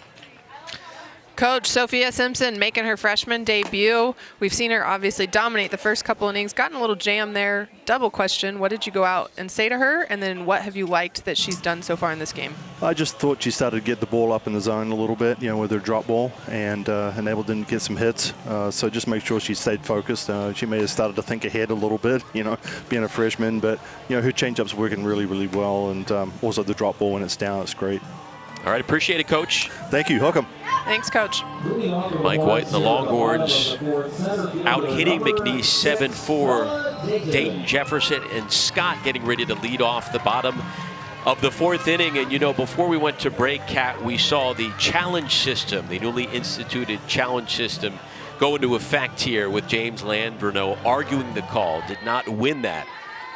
But again, I know some fans that's going to take some time to get used to. Yeah, it is going to take some time to get used to. Obviously, most sports now have the video replay review, and a coach can have a challenge. So in softball, coaches are going to get 2. You saw the home plate umpire, Brian Crochet, go kind of like earphones. That's kind of the universal symbol for replay right now. And Coach Landreneau was really quick to be able to say, hey, I want that reviewed. However, to reverse a call, there has to be undisputable evidence that the call that was made was incorrect. So if there's not undisputable evidence, a call will stand. And we saw Mike White earlier kind of talking about a questionable call with the umpires, but did not challenge it, chose to save his. As Bella Dayton fouls one off for strike 1. Yeah, we were talking about that play, and when Coach Landreneau went to ask for the review, I obviously looked at you and it's like, wonder why Coach White didn't. But At the same time, you want to try to save those for impactful situations. And in Texas's case, it would have been the elimination of a double play, but wouldn't have allowed a significant speed runner or something to stay on base and possibly get into scoring position. So makes sense to save it. You never know, you may need it later down the road. You do only get 2, even if it's upheld or overturned. Or, I mean, if it's overturned, you don't get it back. See how that comes into effect throughout the season. Here's Bella Dayton, meanwhile, one of the new Longhorns. She has now reached in 5 straight games after delivering a bunt single in the 2nd inning. Sends one to left field. Talley watches that one sail foul. She hit .252 in 2 seasons with Arizona, did Bella Dayton. And part of that World Series experience Mike White has on his team. Mary Iacopo and Lauren Burke went to the Women's College World Series in 2018 with Coach White at Oregon, and Dayton last year with Arizona. Yeah, I think this team they talk about their one more mantra and motto about doing one more rep, one more this, one more that to try to get themselves to Oklahoma City. But nice sliding grab by Talley. I was out here for the last practice of the fall, and a lot of people kept talking about how one more is also Janae Jefferson's one more year. And this is it for her. And I think a lot of them have so much respect. They're talking about trying to get her to Oklahoma City. So the addition of Bella Dayton, who's been to Oklahoma City, knows what it takes to get there, was on a team that really grinded it out. You know, they went to Arkansas for super regionals where I think people thought it was going to be a lot closer than it was. And obviously Bella Dayton having that experience of being on that team will help this team in the long run. Yeah, a lot of these Texas players, like you said, have talked about doing it this year for Janae. Is Texas looking to make it to Oklahoma City for the first time since 2013? I mean, she has every accolade, every record you could think about offensively for Texas as far as hits, batting average, hit streaks last year. Reached in 27 straight. And Janae Jefferson's resume, I mean, she's done it all except that one missing thing. They want to get her to the Women's College World Series. Yeah, they want to get her there, and she wants to see the promised land. Oklahoma City is the home to the Women's College World Series we're going on the 40th year of the Women's College World Series now, but you know, that's the one elusive piece that she has yet to be able to taste. And you know, she's an athlete that you can't imagine her career ending without her being able to experience that. We were talking earlier in the week, and you referred to her as the baby goat of Texas softball. That would be a kid, right? Yeah, she's younger. She could be the baby goat. No, ever since last year when she was named All-American for the 3rd time, you know, I've chatted with her a few times, and I keep getting excited. I'm like, come on, be the other 4 time. Like, get it one more time. Let's share that. And I just think it's cool to watch an athlete have a career unfold the way hers has. And, you know, for a while, it was under the radar. I mean, she was really good, even as a freshman, sophomore, but wasn't in the conversation with the big names in the game. And hasn't been till recently that people really have started to talk about her. And so it's been really cool to watch her. And, you know, I've said it earlier in the broadcast. I'll probably say it 100 more times this season, but I think she's the best position player this program has seen. The numbers back that up, and Mike White has called her the most underrated player in the country. Kind of soft-spoken, and maybe some of that is the reason she doesn't draw the attention that she deserves. Doesn't reach all the highlights with the home runs and those massive hits, but consistently, I mean, Mike White said she's like a robot at the plate, just automatic hit machine. She already has a hit tonight as well as a walk just a moment ago. Yeah, and I think we were talking about, you know, last weekend she struggled because she struck out 3 times. There have been seasons where she didn't even strike out for the first time until 20, 30 games in. And we jinxed her. We did. That is the first Texas base runner thrown out this season.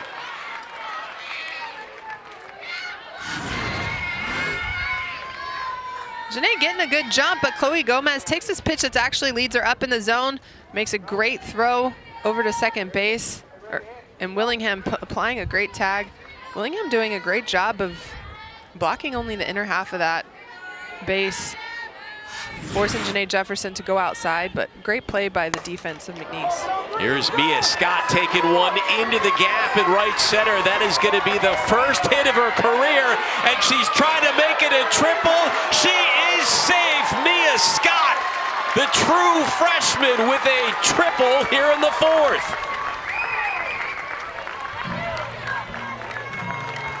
Coach White's probably wishing he hadn't sent Janae Jefferson when Mia Scott comes through like this. She pulls a ball, the first ball that we've seen pulled hard today by a Texas Longhorn. Her speed allows her to get to third, and a great relay play actually by the McNeese Cowgirls in order to make that a close play at third. And she's looked strong defensively as well, getting the start at third base. First triple of her career, just the second triple of the season for Texas. And right now, a meeting in the circle. Ashley Vallejo had kind of settled down, it seemed like, over the last couple of innings after giving up 5 runs in the first 2. But Texas threatening here with 2 away in the 4th. Coach Alyssa Denham, fresh off her career at the University of Arizona, the pitching coach now at McNeese, but out there to have a chat with her and probably remind Vallejo, like, that's a big play in Texas's favor with momentum, but there's 2 outs, so you don't necessarily have to worry about that. Let that thought process and that play go. Let's go get the next hitter, but at the same time, you're staring down Courtney Day and Mary Iacopo coming up next. Courtney Day, the only other Longhorn tonight with an extra base hit, delivered a 2-run double in the second. She's off to a great start this year, leading the team in home runs and hitting .385.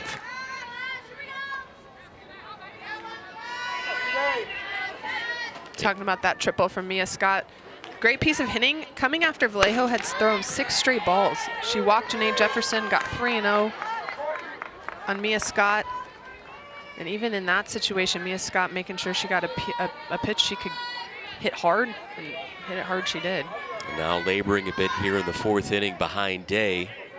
At 2-0, Mary Iacopo is on deck.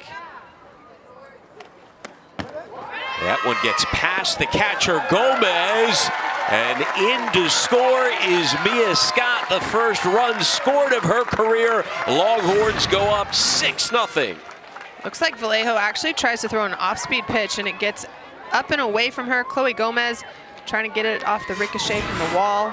Mia Scott's speed, just such an asset to this offense, able to score easily. Count 3-0 now to Courtney Day.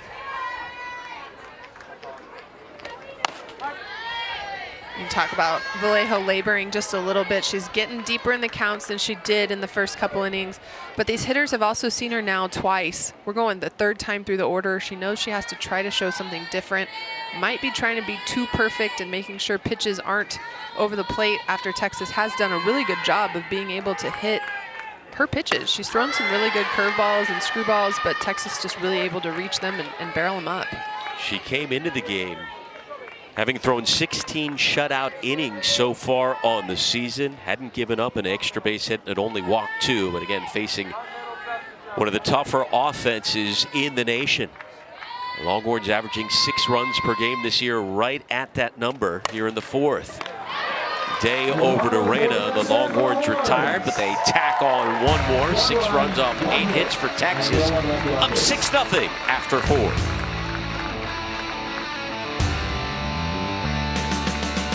Coming up in about an hour and a half at the Drum, a huge matchup tonight for Texas women's basketball. One of their biggest games of the season, taking on number 6 Iowa State. And look at the traffic on 35 to the left of the Irwin Center. Leave early to get to this one. It'll be worth it. Number 14 Texas taking on number 6 Iowa State tonight on LHN at 7. Meanwhile, here at McCombs Field in the home opener for Texas. What a performance by freshman Sophia Simpson. 8 strikeouts, 1 walk, and 4 hits allowed in her debut. Yeah, Simpson's been really impressive, controlling the strike zone, using her off speed. I don't know that we've even really seen her rise ball, which is a pitch she threw a lot prior to coming into college. But you know, I know another pitcher that was a rise ball pitcher prior to coming into college who made a living on a drop ball. So it's always nice to learn some new tricks and be able to use that right away. She's back out for inning number 5, facing the 9-1 and 2 hitters. Peyton Williams at the plate, taking over for Aaron Arjuan. By the way, Alyssa Popelka has replaced Bree Cantu in left field. Well, Texas looking to improve to 5-1 on the season, looking to make it 8 straight home openers they have won. And it's been a complete performance for Texas. The pitching, obviously, with Simpson's 8 strikeouts. Defense has been very strong, especially when you consider you have 2 somewhat new starters. Scott making her first career start at third, and Alyssa Washington, who is not the everyday shortstop, getting the start next to her. Defense has been perfect so far. Yeah, and then you see the outfield where we started with Cantu and Whitaker in left and right field respectively, and now we have Popelka and Gilbert out there. So Coach White making use of this game to getting everybody some experience, getting them on the field. Gilbert obviously played opening weekend. That wasn't as successful offensively as she probably would like, but again, getting some chances in this game to be able to come in and make an impact. Well, right now with the outfield they have out there, this is one of the speediest outfields I can ever remember for Texas. Popelka and left, who before the injury was just lights out fast. You got Bella Dayton in center and Gilbert over and right. I mean, they can cover a lot of ground out there. Yeah, if I'm a pitcher, I think I'm looking at that outfield saying nothing better drop. But right now, McNeese having trouble sending it to the outfield as a swing and a miss by Williams. Count goes full. Yeah, we've talked about that drop ball that Coach White mentioned he has been working with Simpson on, and she's obviously been throwing well tonight. 4 of her strikeouts are on that changeup and 4 are on that drop ball, but that drop ball is going to make it hard for any team to be able to lift a ball into the outfield. So Simpson getting a lot of ground balls. Wow, make it 9 strikeouts for Sophia Simpson in her Longhorns debut. It's a great spot on a screwball in, low and into this right-handed hitter, but a great job by Sophia Simpson just to place that perfectly for strike 3. She has a strikeout in every inning so far. Back up to the top of the order we go. Kendall Talley. 1 for 2, a strikeout and a single. The only hits Sophia Simpson has given up 4 singles. That is it. You know, Alex, we were talking about the fact that so far McNeese hasn't shown a lot of power in their lineup, but that hasn't always been the case in program history. And watching Kendall Talley hit here, she kind of has that leg kick. And it reminds me of All-American Erica Piancastelli that they had. And I've had the fortune to be able to play with Erica and Athletes Unlimited the last 2 years, and that leg kick is very effective for her, and she has some power, to believe it or not. But when Kendall Talley first took that leg kick, it reminded me of her, and obviously Erica playing under Coach Landreneau as well. Talley's a talented player, transferred over from Louisiana a couple of years ago, hit .359 for the Raging Cajuns, and last year was the second best hitter on that squad, hitting .343. Yeah, interesting departure from Lafayette, and actually she went from Lamar to Lafayette the first time, so Coach Landreneau was very familiar with her, having her play in the Southland with Lamar as a freshman. Ahead 2-1, make it 3-1. But her having the experience playing at Lafayette is going to pay off as well, as they always have a highly competitive schedule, so it's not going to be a surprise when they come up against pitching like what Texas has, as well as some of the other teams that McNeese has on their schedule this season. Yeah, coming up this weekend, they're going to face Oklahoma twice, and then 4-1 Houston at the Houston Classic as Talley walks. I love the quote. He said, we were talking to him, he said, listen, you don't want to fight a 10-year-old. You know you're going to win. We want to face the tough ones. We want to face the best competition out there, like Texas, like Oklahoma. And they're in the midst of doing that. Again, face the #1 team in the nation on Friday and Saturday. Now, what are we seeing, meanwhile, from Simpson now? As this is the 3rd time through the order. You know, the first time through the order, she gave up a single. That was it. That was the only base runner to reach. Second, now 3rd time through. McNeese having a little bit more success, but yet to score. Yeah, you know, we talked with Coach White at that half inning, and he said her drop ball was coming up in the zone. If that's coming up in the zone, then the things that she is supposed to throw up in the zone, curve, screw, rise, are going to be a little higher in the zone. Those aren't going to be as effective if you continue to throw the pitch that's supposed to be lower at that same plane. So she's doing a good job of locating a little lower in the zone, especially this inning. The strike 3 on Williams was perfectly executed at the knees. We see her get ahead here of Josie Williams with a good pitch low at the knees. So the more she can stay at the knees and use that changeup, she's going to be so effective, especially once they start working a vertical split with a rise ball as well. 1-2. Pretty efficient night, I was going to say, Kat, excuse me, from Simpson. Now just barely over 80 pitches. Yeah, very efficient night. 80 pitches in the 5th inning. That's pretty low pitch count she had in the 3rd inning. 11 pitches, 10 of those were strikes. So she was attacking the zone, which is in her favor. 1-2 over a leaping Jefferson to right field, and rounding second is Talley. She's heading home, and McNeese is on the board.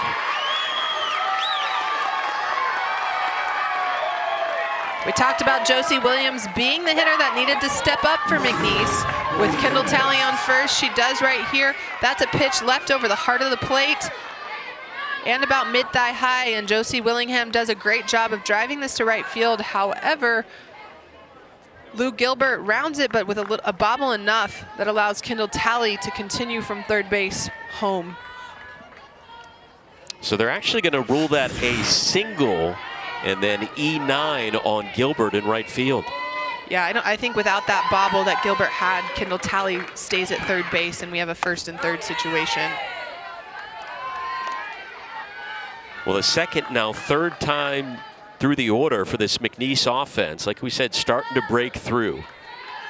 4 hits since they've batted around the 2nd and 3rd time. 3 walks, and let's see if that continues. Chloe Gomez fouling one off. There is action in the Texas bullpen. Shea O'Leary warming up for the Longhorns. She's been effective coming out of the pen over the past year. Shea O'Leary throws a hard, heavy down ball that sometimes if it's placed right and it's spinning right, it's going to be hard to stay through, so you get a lot of weak ground balls. Hard to get the ball in the air or even through the infield sometimes. Interesting decision if she's who relieves. She does throw harder than Simpson, but with Simpson throwing so much down today, you don't know how much that'll change the eyes. At the same time, we have seen Logan Hulan and actually Estelle Check both in there as well, so everyone also might just be getting their workout in, getting ready for the weekend ahead. O'Leary started one game and come out of the bullpen in another. Here's the 1-2. Gomez over to Scott, scoops it up. How about the true freshman Scott making it look easy over at the hot corner? Scott makes that short hop look real easy. If that ball isn't picked perfectly, it's going to bounce up and over her, which allows Willingham to advance to 3rd. She does a great job charging this and just goes out for the ball. Makes a solid throw to Iacopo over at first, but keeps Willingham at bay. But great job by Scott. First start, first action she's seen, and she's had a couple hard shots over there. And no hesitation, no nervousness, at least apparent to us. And it looks like we'll have a challenge. The second one of the evening by James Landreneau. I think he's challenging the same thing. I think he thinks it hit the hitter's foot. To me, though, that one went too far into the infield to have hit off of someone's foot. However, I'm not a hitter, so I haven't done that to myself. Well, James Landreneau has been busy over there, challenging a few calls. Hey, looking for anything to get back in this game. They finally scored their first run of the contest off a Josie Willingham hit, a Texas error. Now trying to get closer. You're right, arguing whether it was a foul ball.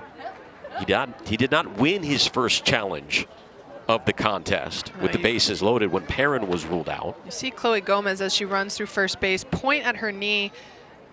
I don't know that we're going to see it from this. It actually does angle into her. That might have gone off her knee and out into the infield.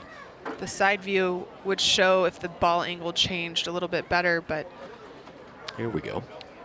Inside pitch from Simpson. Again, I'm not so sure that's undisputable.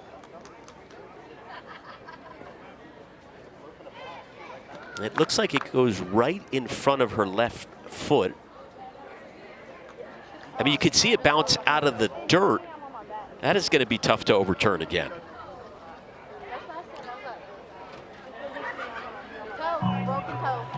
Oh, now from there, it looked like That looked like it could have got the tip of the toe. Yeah, that angle changes everything. But as we mentioned, it's going to have to be undisputable. Oh, there we go. That slow-mo right there. Is that conclusive enough to overturn the call? If that's the viewpoint that the umpires have, which I believe they have the same viewpoints as us, then I think that is enough. It is, okay. To overturn it. I feel like I've watched enough volleyball with the blocking that you can tell that that's enough evidence.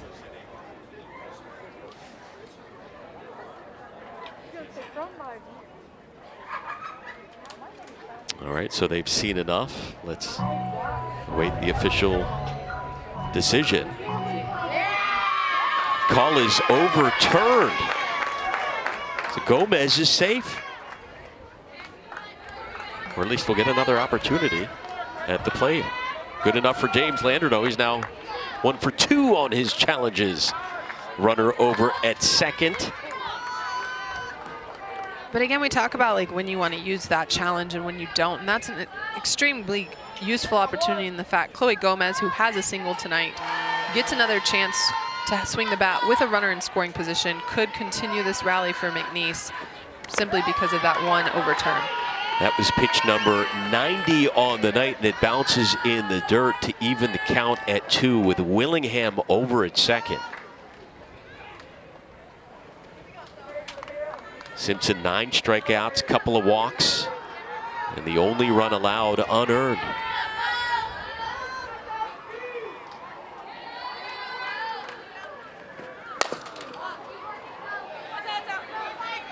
That one dropped into the Texas pen. Chloe Gomez making the most of this at bat after that overturned call.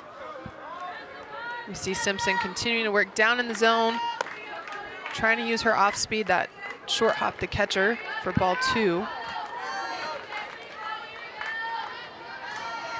And Sophia Simpson last year never lost, 21-0, allowed 3 earned runs all year, her senior year of high school. Yet to allow an earned run in her debut here, but this one launched to deep left off the top of the wall. That's going to bring in a second run. That one smashed off the bat of Chloe Gomez, making good of her second chance after the call was overturned. Chloe Gomez turns on this pitch. It's about mid-thigh high. We want to see it a little bit lower for a great pitch. Popelka reading that off the fence and knowing the lead that they have, goes straight to second to at least keep Gomez at first. But Josie Willingham coming in, and the Cowgirls mounting a little bit of a comeback here. What are you seeing out of Simpson now? Is there a little bit of fatigue going on? There could be some fatigue, whether it's mental or physical. She was commanding the ball low in the zone. Her changeup was really effective the first couple innings. I don't know if she's tried to throw it, and I haven't seen it, but maybe she's tried to throw it and it hasn't moved as much, or it hasn't been placed as well, but starting to get higher in the zone. So the drop ball can't be effective mid-thigh high. Well, after 7 of the last 10 batters reach, Sophia Simpson's night is done. We'll recap her performance here in Austin with the Horns up 6-2. Sophia Simpson, a strong debut as a Longhorn, 9 strikeouts, 2 runs allowed off 6 hits, and she leaves still with a 6-2 lead despite McNeese breaking through for a few runs here in the 5th inning. And she's replaced in the circle by the transfer from Houston, Logan Hewlin. Yeah, Simpson doing a great job, really getting the Texas off to a hot start. You saw her pitch counts there, innings 2 and 3. She was at 10 and 11. That's really being efficient, but unfortunately when she got deeper into counts, that's when McNeese started to make adjustments and really was able to start to be successful off her. Logan Hewlin will be a completely different look. Hewlin throws in the upper 60s. Had a great debut last weekend, actually carried a no-hitter into the 6th inning. So great start here at Texas for Hewlin, but she's also not not a stranger to success. She threw a no-hitter in her freshman debut when she was at Houston. Absolutely. Mike White, I love the term he used to describe her debut, but we'll get to that later because there's a double play turn by the Texas defense. And just like that, the top half of the frame is over. The Cowgirls scored twice, but the Texas defense finishes things off, and we move on to the bottom of the 5th inning at McCombs. Taking a look at the game summary brought to you by thezebra.com. Texas scoring 5 runs in the first 2 innings, doing most of the damage in those frames. Sophia Simpson with 9 strikeouts in her first career start for the Longhorns. McNeese broke through late against her for a couple of runs in the top half of the 5th inning. But here comes Texas's offense. By the way, against a new pitcher, Whitney Tate taking over in the circle for Ashley Vallejo. Yeah, Vallejo got roughed up just a little bit. Texas getting to her, hitting some balls hard, but Whitney Tate going to come in. She's had some limited innings coming off a hip labrum surgery, but she is no stranger to success and being able to carry this McNeese team. She carried them through conference last year into the regionals. Just a strong pitcher. She will go kind of all quadrants of the zone, mix some speeds, but I think talking to them before the game, she's really focusing on trying to pitch to contact, getting outs as quickly as possible, just because she's not 100% back after that surgery yet. There's Mary Iacopo leading off the inning. So the book is closed on Sophia Simpson. 9 strikeouts, 2 shy of your debut when you struck out 11 for the first time in a Longhorns uniform. That was a long time ago. What do you recall about that game? I just know we played a doubleheader against A&M Corpus. It was cold, like it always is in February when you open at home, except for this year. And yeah, you know, there were, I think, 8 of us that were freshmen at that time. 7 actually, probably by the spring. But it was such an incredible feeling to be in a burnt orange uniform for the first time and in front of our crowds. Iacopo retired for out number 1. And McNeese fighting back in this game. Hey, listen, they were down 5-0 after 2. They easily, especially when you consider they're missing 4 starters out due to COVID protocol, they could have packed it in. Instead, they've done the opposite and clawed their way back, at least within striking distance here. Yeah, you have to tip your hat to the top 4 of their lineup, which are consistent players. Kendall Talley hasn't been leading off, but she has been in the lineup. And you look and you see her with a single and a walk. Josie Willingham, probably the only player, or one of 2 players who haven't struck out. And then Chloe Gomez and Reese Reyna putting the ball in play. So those 4 really still making things happen, trying to keep them in it, while the bottom half adjusts to being able to not only get in a game, but get in a game against this staff that Texas possesses. Bree Cantu hitless tonight, getting the start in left field. Willingham waits for it, over it short, in time for out number 2. 3 in a row now retired by McNeese. Willingham showing off that arm that Coach Landreneau talked to us about, saying she had never started at shortstop and he couldn't figure out why, because she has a big arm. But this ball, hard hit, takes a couple bounces. She gathers it, but she fires that ball over. You could see the strong arm from her without really having to take any shuffles or steps towards first base.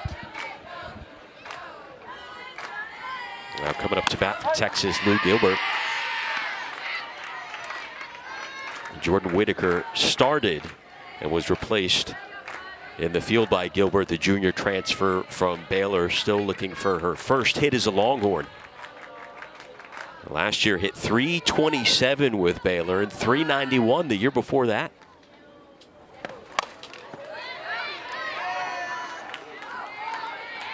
Transferring in at semester, which can't always be easy. A lot of times you use that fall semester to get acclimated. The team starts to learn about each other and gel, and then Texas didn't only add 1 at semester, we added 3. And, you know, at that point in time, it adds some speed. You add Dulcini, but talking to Haley Dulcini before the game, and she said it was an easy transition. Everyone was welcomed, and that one scooped up, the throw to first.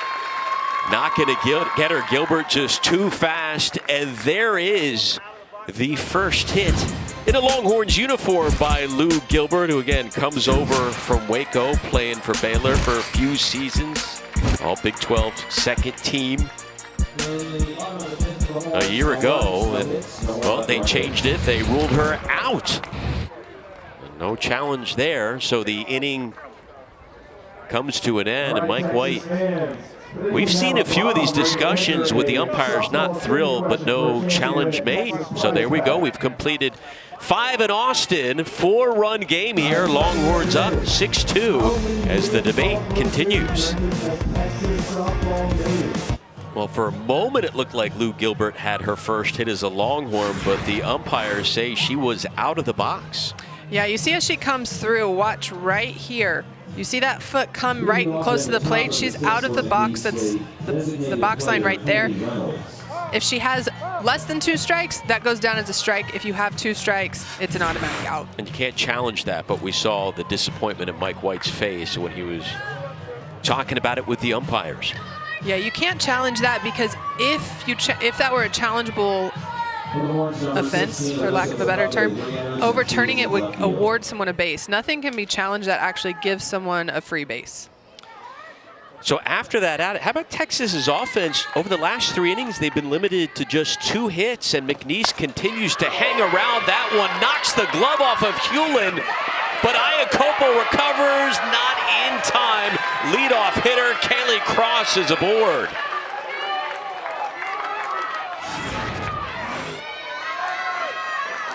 Kennedy Reynolds drives this ball just up the middle. Logan Hewlin able to get her glove on it. Bang, bang play. Good hustle by Iacopo, but that's a high pitch over the middle of the plate, and Hewlin got caught almost just watching it. You didn't see her in any position to try to field that, but still a hot shot back at her. We're going to have go check on Hewlin right there. Coach White going to challenge the play at first base.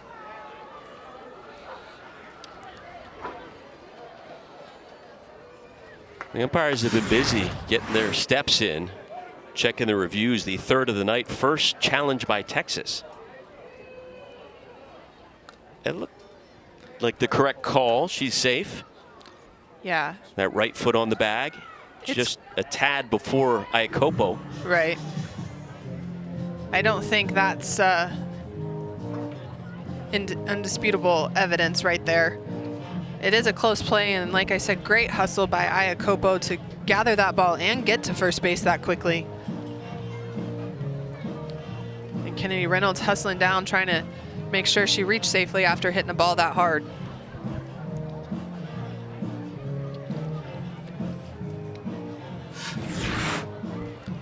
So what do we think here about the challenge system? We've seen it used 3 times tonight. I think it's quick and effective, and there are so many times that there are plays that like this where both coaches have challenged something that is not necessarily judgmental as much as it's an in the moment reaction that you have to call. You know, seeing balls off of a hitter's foot isn't always something easy to see, and oftentimes you see hitters say that hit my foot, and you can't redo it. You can't. So now that we have that ability to challenge those, it allows the game to be played and continue to be played. So the call stands, and how about this? With Reynolds being safe, McNeese only has 1 fewer hit than Texas. The Longhorns with 8 hits, the Cowgirls with 7. Yeah, McNeese starting to make some adjustments, and actually Hewlin coming in. Unfortunately, she's thrown 2 pitches, and both have been hit hard. The last one resulted in a double play, but that was a shot at Janae Jefferson that she had time to get the runner at first because she was taking such a hard lead, and the ball got to Janae quickly. But 2 hard shots off of Hewlin, only 1 being resulting in a hit. So she's going to have to make some adjustments to keep these McNeese hitters off balance. Can't say this enough. It's a McNeese team that lost half their roster from a year ago, and of those 12 returners, 4 starters out for tonight in the COVID protocol, and still hanging right with Texas, just 1 fewer hit. If it wasn't for those errors, 3 errors on the night, 2 in the first inning, who knows what the score would be. But they still trail by 4 with a runner on, no outs, and a swing and a miss for strike 2. Yeah, but I think what we're seeing from McNeese is exactly what Coach James Landreneau said when he talks about his team being tough, relentless, integrity, selfless, competitor. He defined a competitor as not just wanting someone who wants to go out and compete, but who can't wait to fail to get back up and go again. And here we saw the first time through the lineup, Sophia Simpson owned them, but they all got back up, and here they are competing and hanging in this game. Scott there for the first out, but there is dual action in the Texas bullpen. Shea O'Leary and the transfer Estelle Check warming up.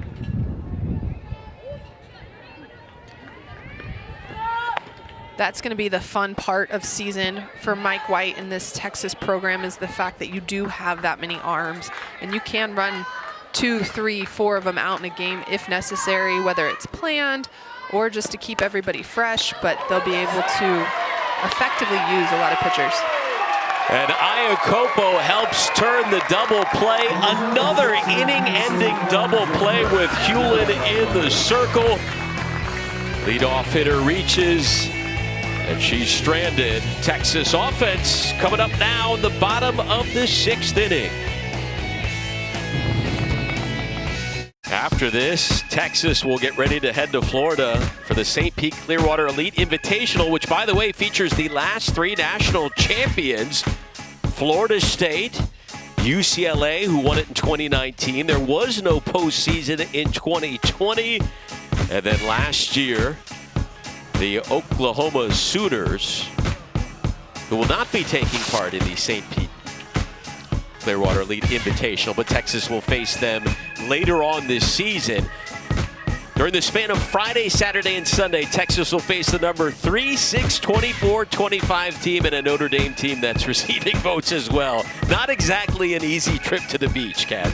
There's not. There's no easy path there, and even if you mixed up who they were playing, it would still not be an easy path or an easy trip down to the beach. And yeah, Oklahoma will actually be in Houston facing off against McNeese next weekend, but Texas is going to probably be watching that game too to see how OU fares and how McNeese fares against them. But nonetheless, a competitive weekend of softball up ahead, and Texas really going to get tested.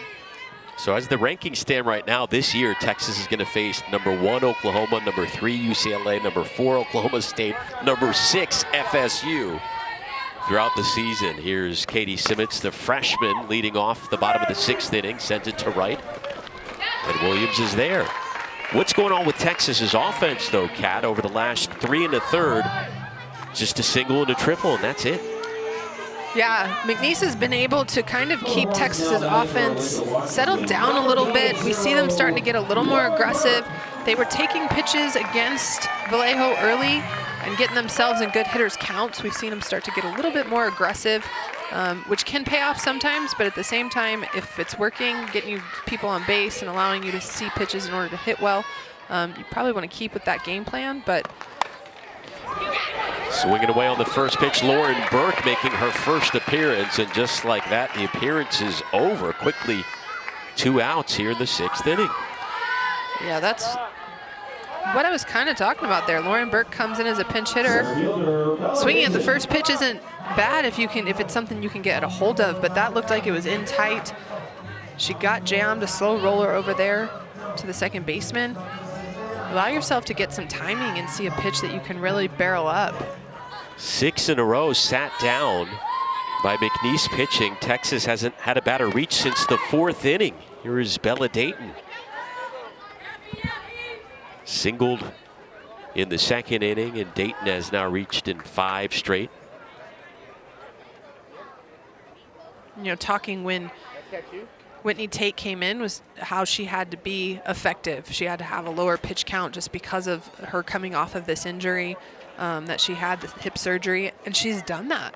She hasn't gotten deep in the count to a single Texas hitter so far in her 1 2/3. And that's what it's going to take for her to be effective right now until she gets her timing and really feels things after that hip surgery. But so far, a good outing for her in relief. And Steve Singleton having a chat with the umpires. There have been a lot of discussions. I think they're checking on the umpire to make sure he's okay. That's home plate umpire Brian Crochet. Oh, he gets hit up and under the mask on the ricochet after a foul bunt. So that ball knocking him under the mask there and getting checked out by the trainers. As they check on him, he seems to be okay. Hey, don't forget the #1 ranked Texas baseball team starts their season on Friday at 6:30 p.m. across the street against the Rice Owls. Game 2 Saturday at 2:30. Game 3 Sunday at 1. Catch all the action right here on LHN. #1 Texas baseball, #9 Texas softball in action here in their home opener. Texas climbing back into the rankings and everything these days. That's right, Bella Dayton. Perrin had to hold up for that one. That is Texas's first hit since the 4th inning. Yeah, that's the first hit since Mia Scott had her triple. So we've now seen 7 hitters before that single by Bella Dayton. But again, talking about them being aggressive early in the count, that's now 5 of 6 hitters that have seen 2 pitches or less off of Whitney Tate. And while you may know what she throws, a lot of times it's good to get that timing, see what she's doing today. If you're overly aggressive, it plays into her favor. And McNeese played Texas tough last year. It was just a 3-run game. Again, Texas had to rally. Longhorns were trailing in the 7th last year when these two teams squared off 2-1. And Texas rallied for the 5-2 win, up 6-2 here in the rematch.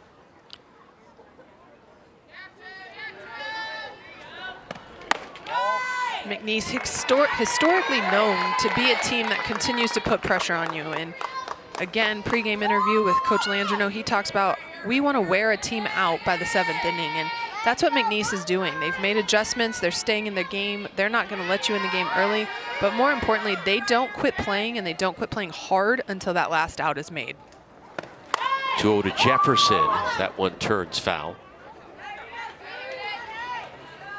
I mean, you were thinking, I think Texas fans were thinking run rule after it was 5-0 after the first 2 innings.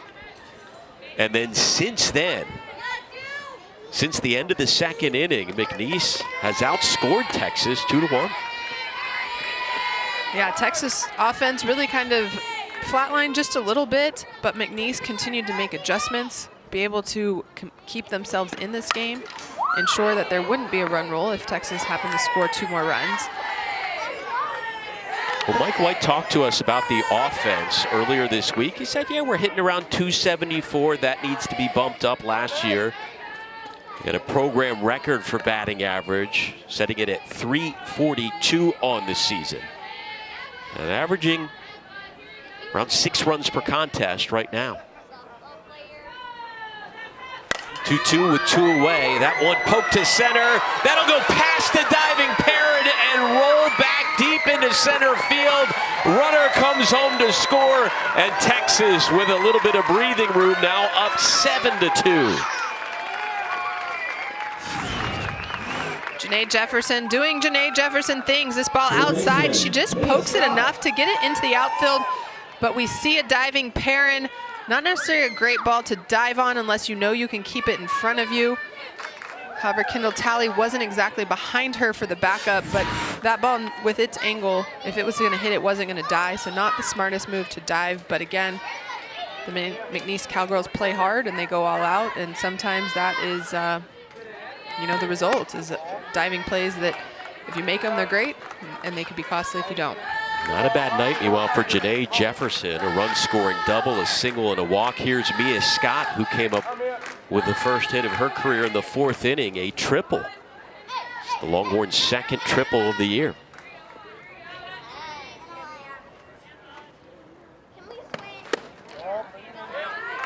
I will say, though, Janae Jefferson did see a lot of pitches from Whitney Tate, which then resulted in a better outcome with the hit. She took some pitches outside. She wasn't necessarily too aggressive.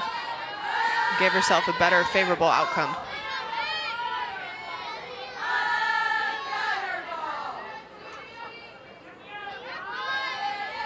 Two all on the way from Tate, who, by the way, went 14-3 down the stretch last year. Scott takes this one, a ride to deep center off the wall. Another extra base hit. Scott digging for third. And how about this debut by Mia Scott, her second triple of the night? Mia Scott was highly recruited for a reason. The freshman takes this ball dead center, misses a home run just by a couple feet. The ricochet far enough, and she reads it that without hesitation again, she rounds second and slides into third, giving herself 2 triples on the night. At this rate, she might break the career triple record as a freshman. I mean, Texas had 1 triple on the season coming in. Scott's got 2 tonight. Alyssa Popelka grounds out to end the inning, but the Longhorns tack on 2. Texas trying to close this one out, and this has been a record-setting performance by Mia Scott. In her first game as a Longhorn, has tied the record for triples in a game with 2. The first Texas player to do it in a decade. First time it's been done since Lexi Bennett delivered 2 in 2012. Not a bad start for a number of freshmen. Scott, Simpson in the circle, striking out 9. A strong performance by Texas in the home opener, and the youngsters leading the way. Yeah, the freshmen not being phased about the big stage tonight, really being able to come in and show what they're capable of doing, which will be exciting for Texas in the long run. Meanwhile, leading off the 7th, Tony Perrin to Jefferson. It's been an interesting start to the year for Jefferson. Had 3 strikeouts last weekend. You never see that. As the defensive miscue, an error by Jefferson. You never see that either. She's just getting it all out of her system now. Good point. Excellent point. Runner on now. The leadoff hitter for the 2nd straight inning, Perrin. I think you talk about freshmen having nerves, but sometimes seniors, knowing it's their last go, they want to try to do so much. And you know, we talked about Janae Jefferson. She might be underrated, and she might have flown under the radar her first couple years, but she's not now. And so there's a spotlight, and I have no doubt that she'll settle in and do everything that Janae Jefferson does. But you are right, strikeouts and errors are something we don't really see from Janae Jefferson. Otherwise, offensively, she's had a terrific night. Here's Peyton Williams in the 9 spot.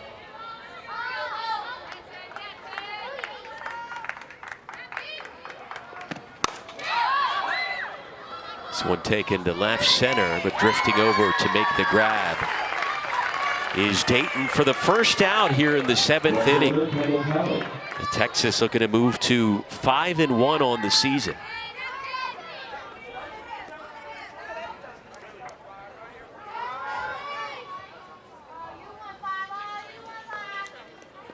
Logan Huon doing a good job. She's been effective as well when we talk about pitch count. Going into this inning, she had 7 pitches, 6 were Ks. That was 3 pitches there, I believe. Only 1 has been a ball. And they are going to hand the ball off and let Estelle check. Get a couple hitters tonight. About that, 3rd pitcher of the night. We'll bring you the season numbers on Estelle Check when we return here at McCombs Field. 1 away in the 7th.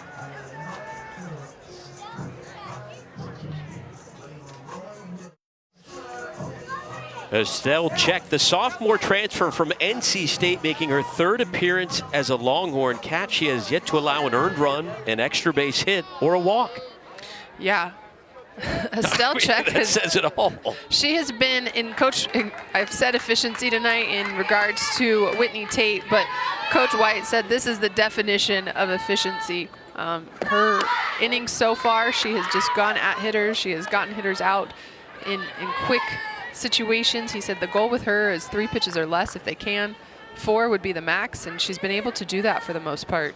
Through every pitch for NC State last year in the ACC tournament. And looking to close things out here in the 7th inning. 3rd pitcher of record tonight for Texas. Sophia Simpson, the freshman, got her first career start, struck out 9. She was replaced by Hewlin, and here is Check.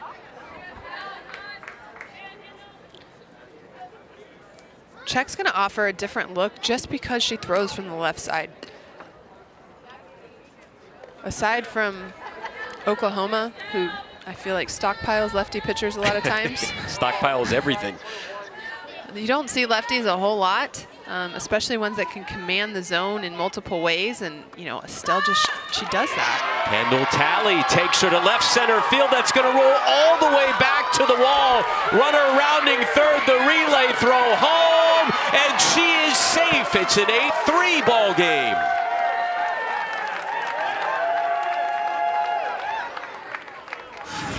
Coach White probably went to a Estelle check because the lefty-on-lefty matchup usually favors the pitcher. However, Kendall Talley takes this outside pitch that wasn't quite off the plate, hard to left center, allowing Tony Perrin to come in and score the Cowgirls' third run.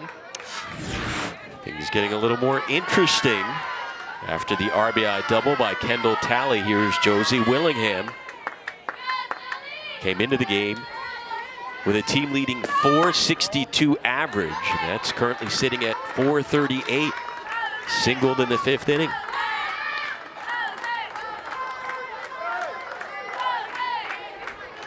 The Cowgirls have actually adjusted better when Texas has changed pitchers. Hulan came in and they had a hard double play ball that was hit. Check comes in. Talley gets that hard double, so changing pitchers hasn't really phased them. They're continuing to chip away and hunt good pitches to drive.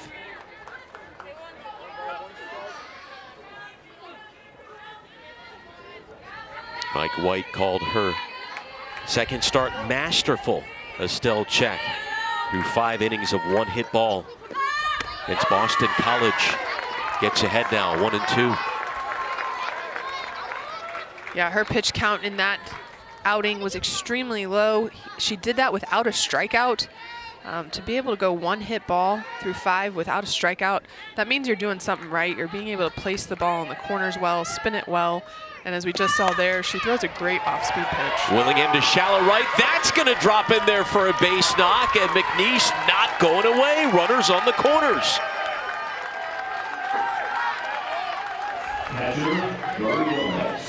Cowgirls continue to fight here in the 7th. Check tries to go up in the zone a little bit, it looks like, but it's middle out. If we're going to go up in the zone, you want to go as a pitcher inside. Makes it a little bit harder for a hitter to see and to hit. It also makes it seem like it's a little bit faster. What I would like to see is Check throw back-to-back off-speed pitches. Her changeups have been strikes, but they haven't used it multiple times in at bat. Here's Chloe Gomez, dangerous hitter from Spring, Texas, batting .429 on the year. Couple of hits so far tonight, drove in a run.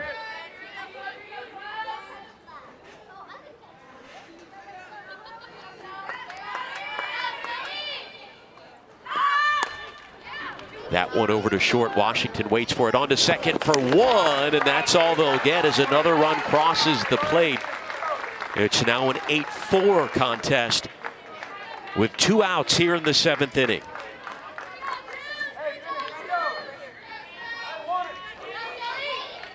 And McNeese down to their last out, and it's Reese Reyna, the freshman from Santa Fe, New Mexico, trying to keep the game going.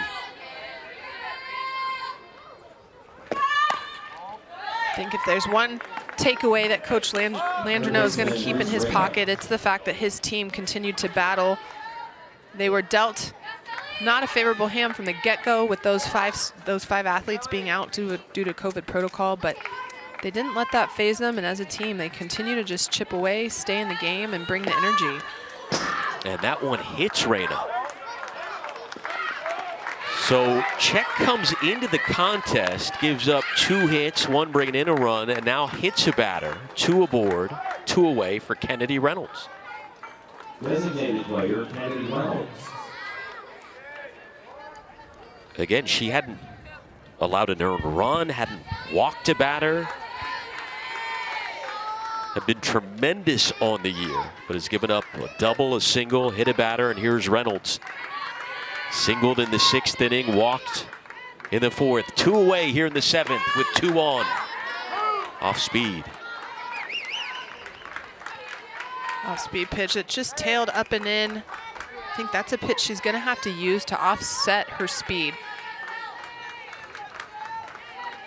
Estelle and Hulan both throw the ball hard.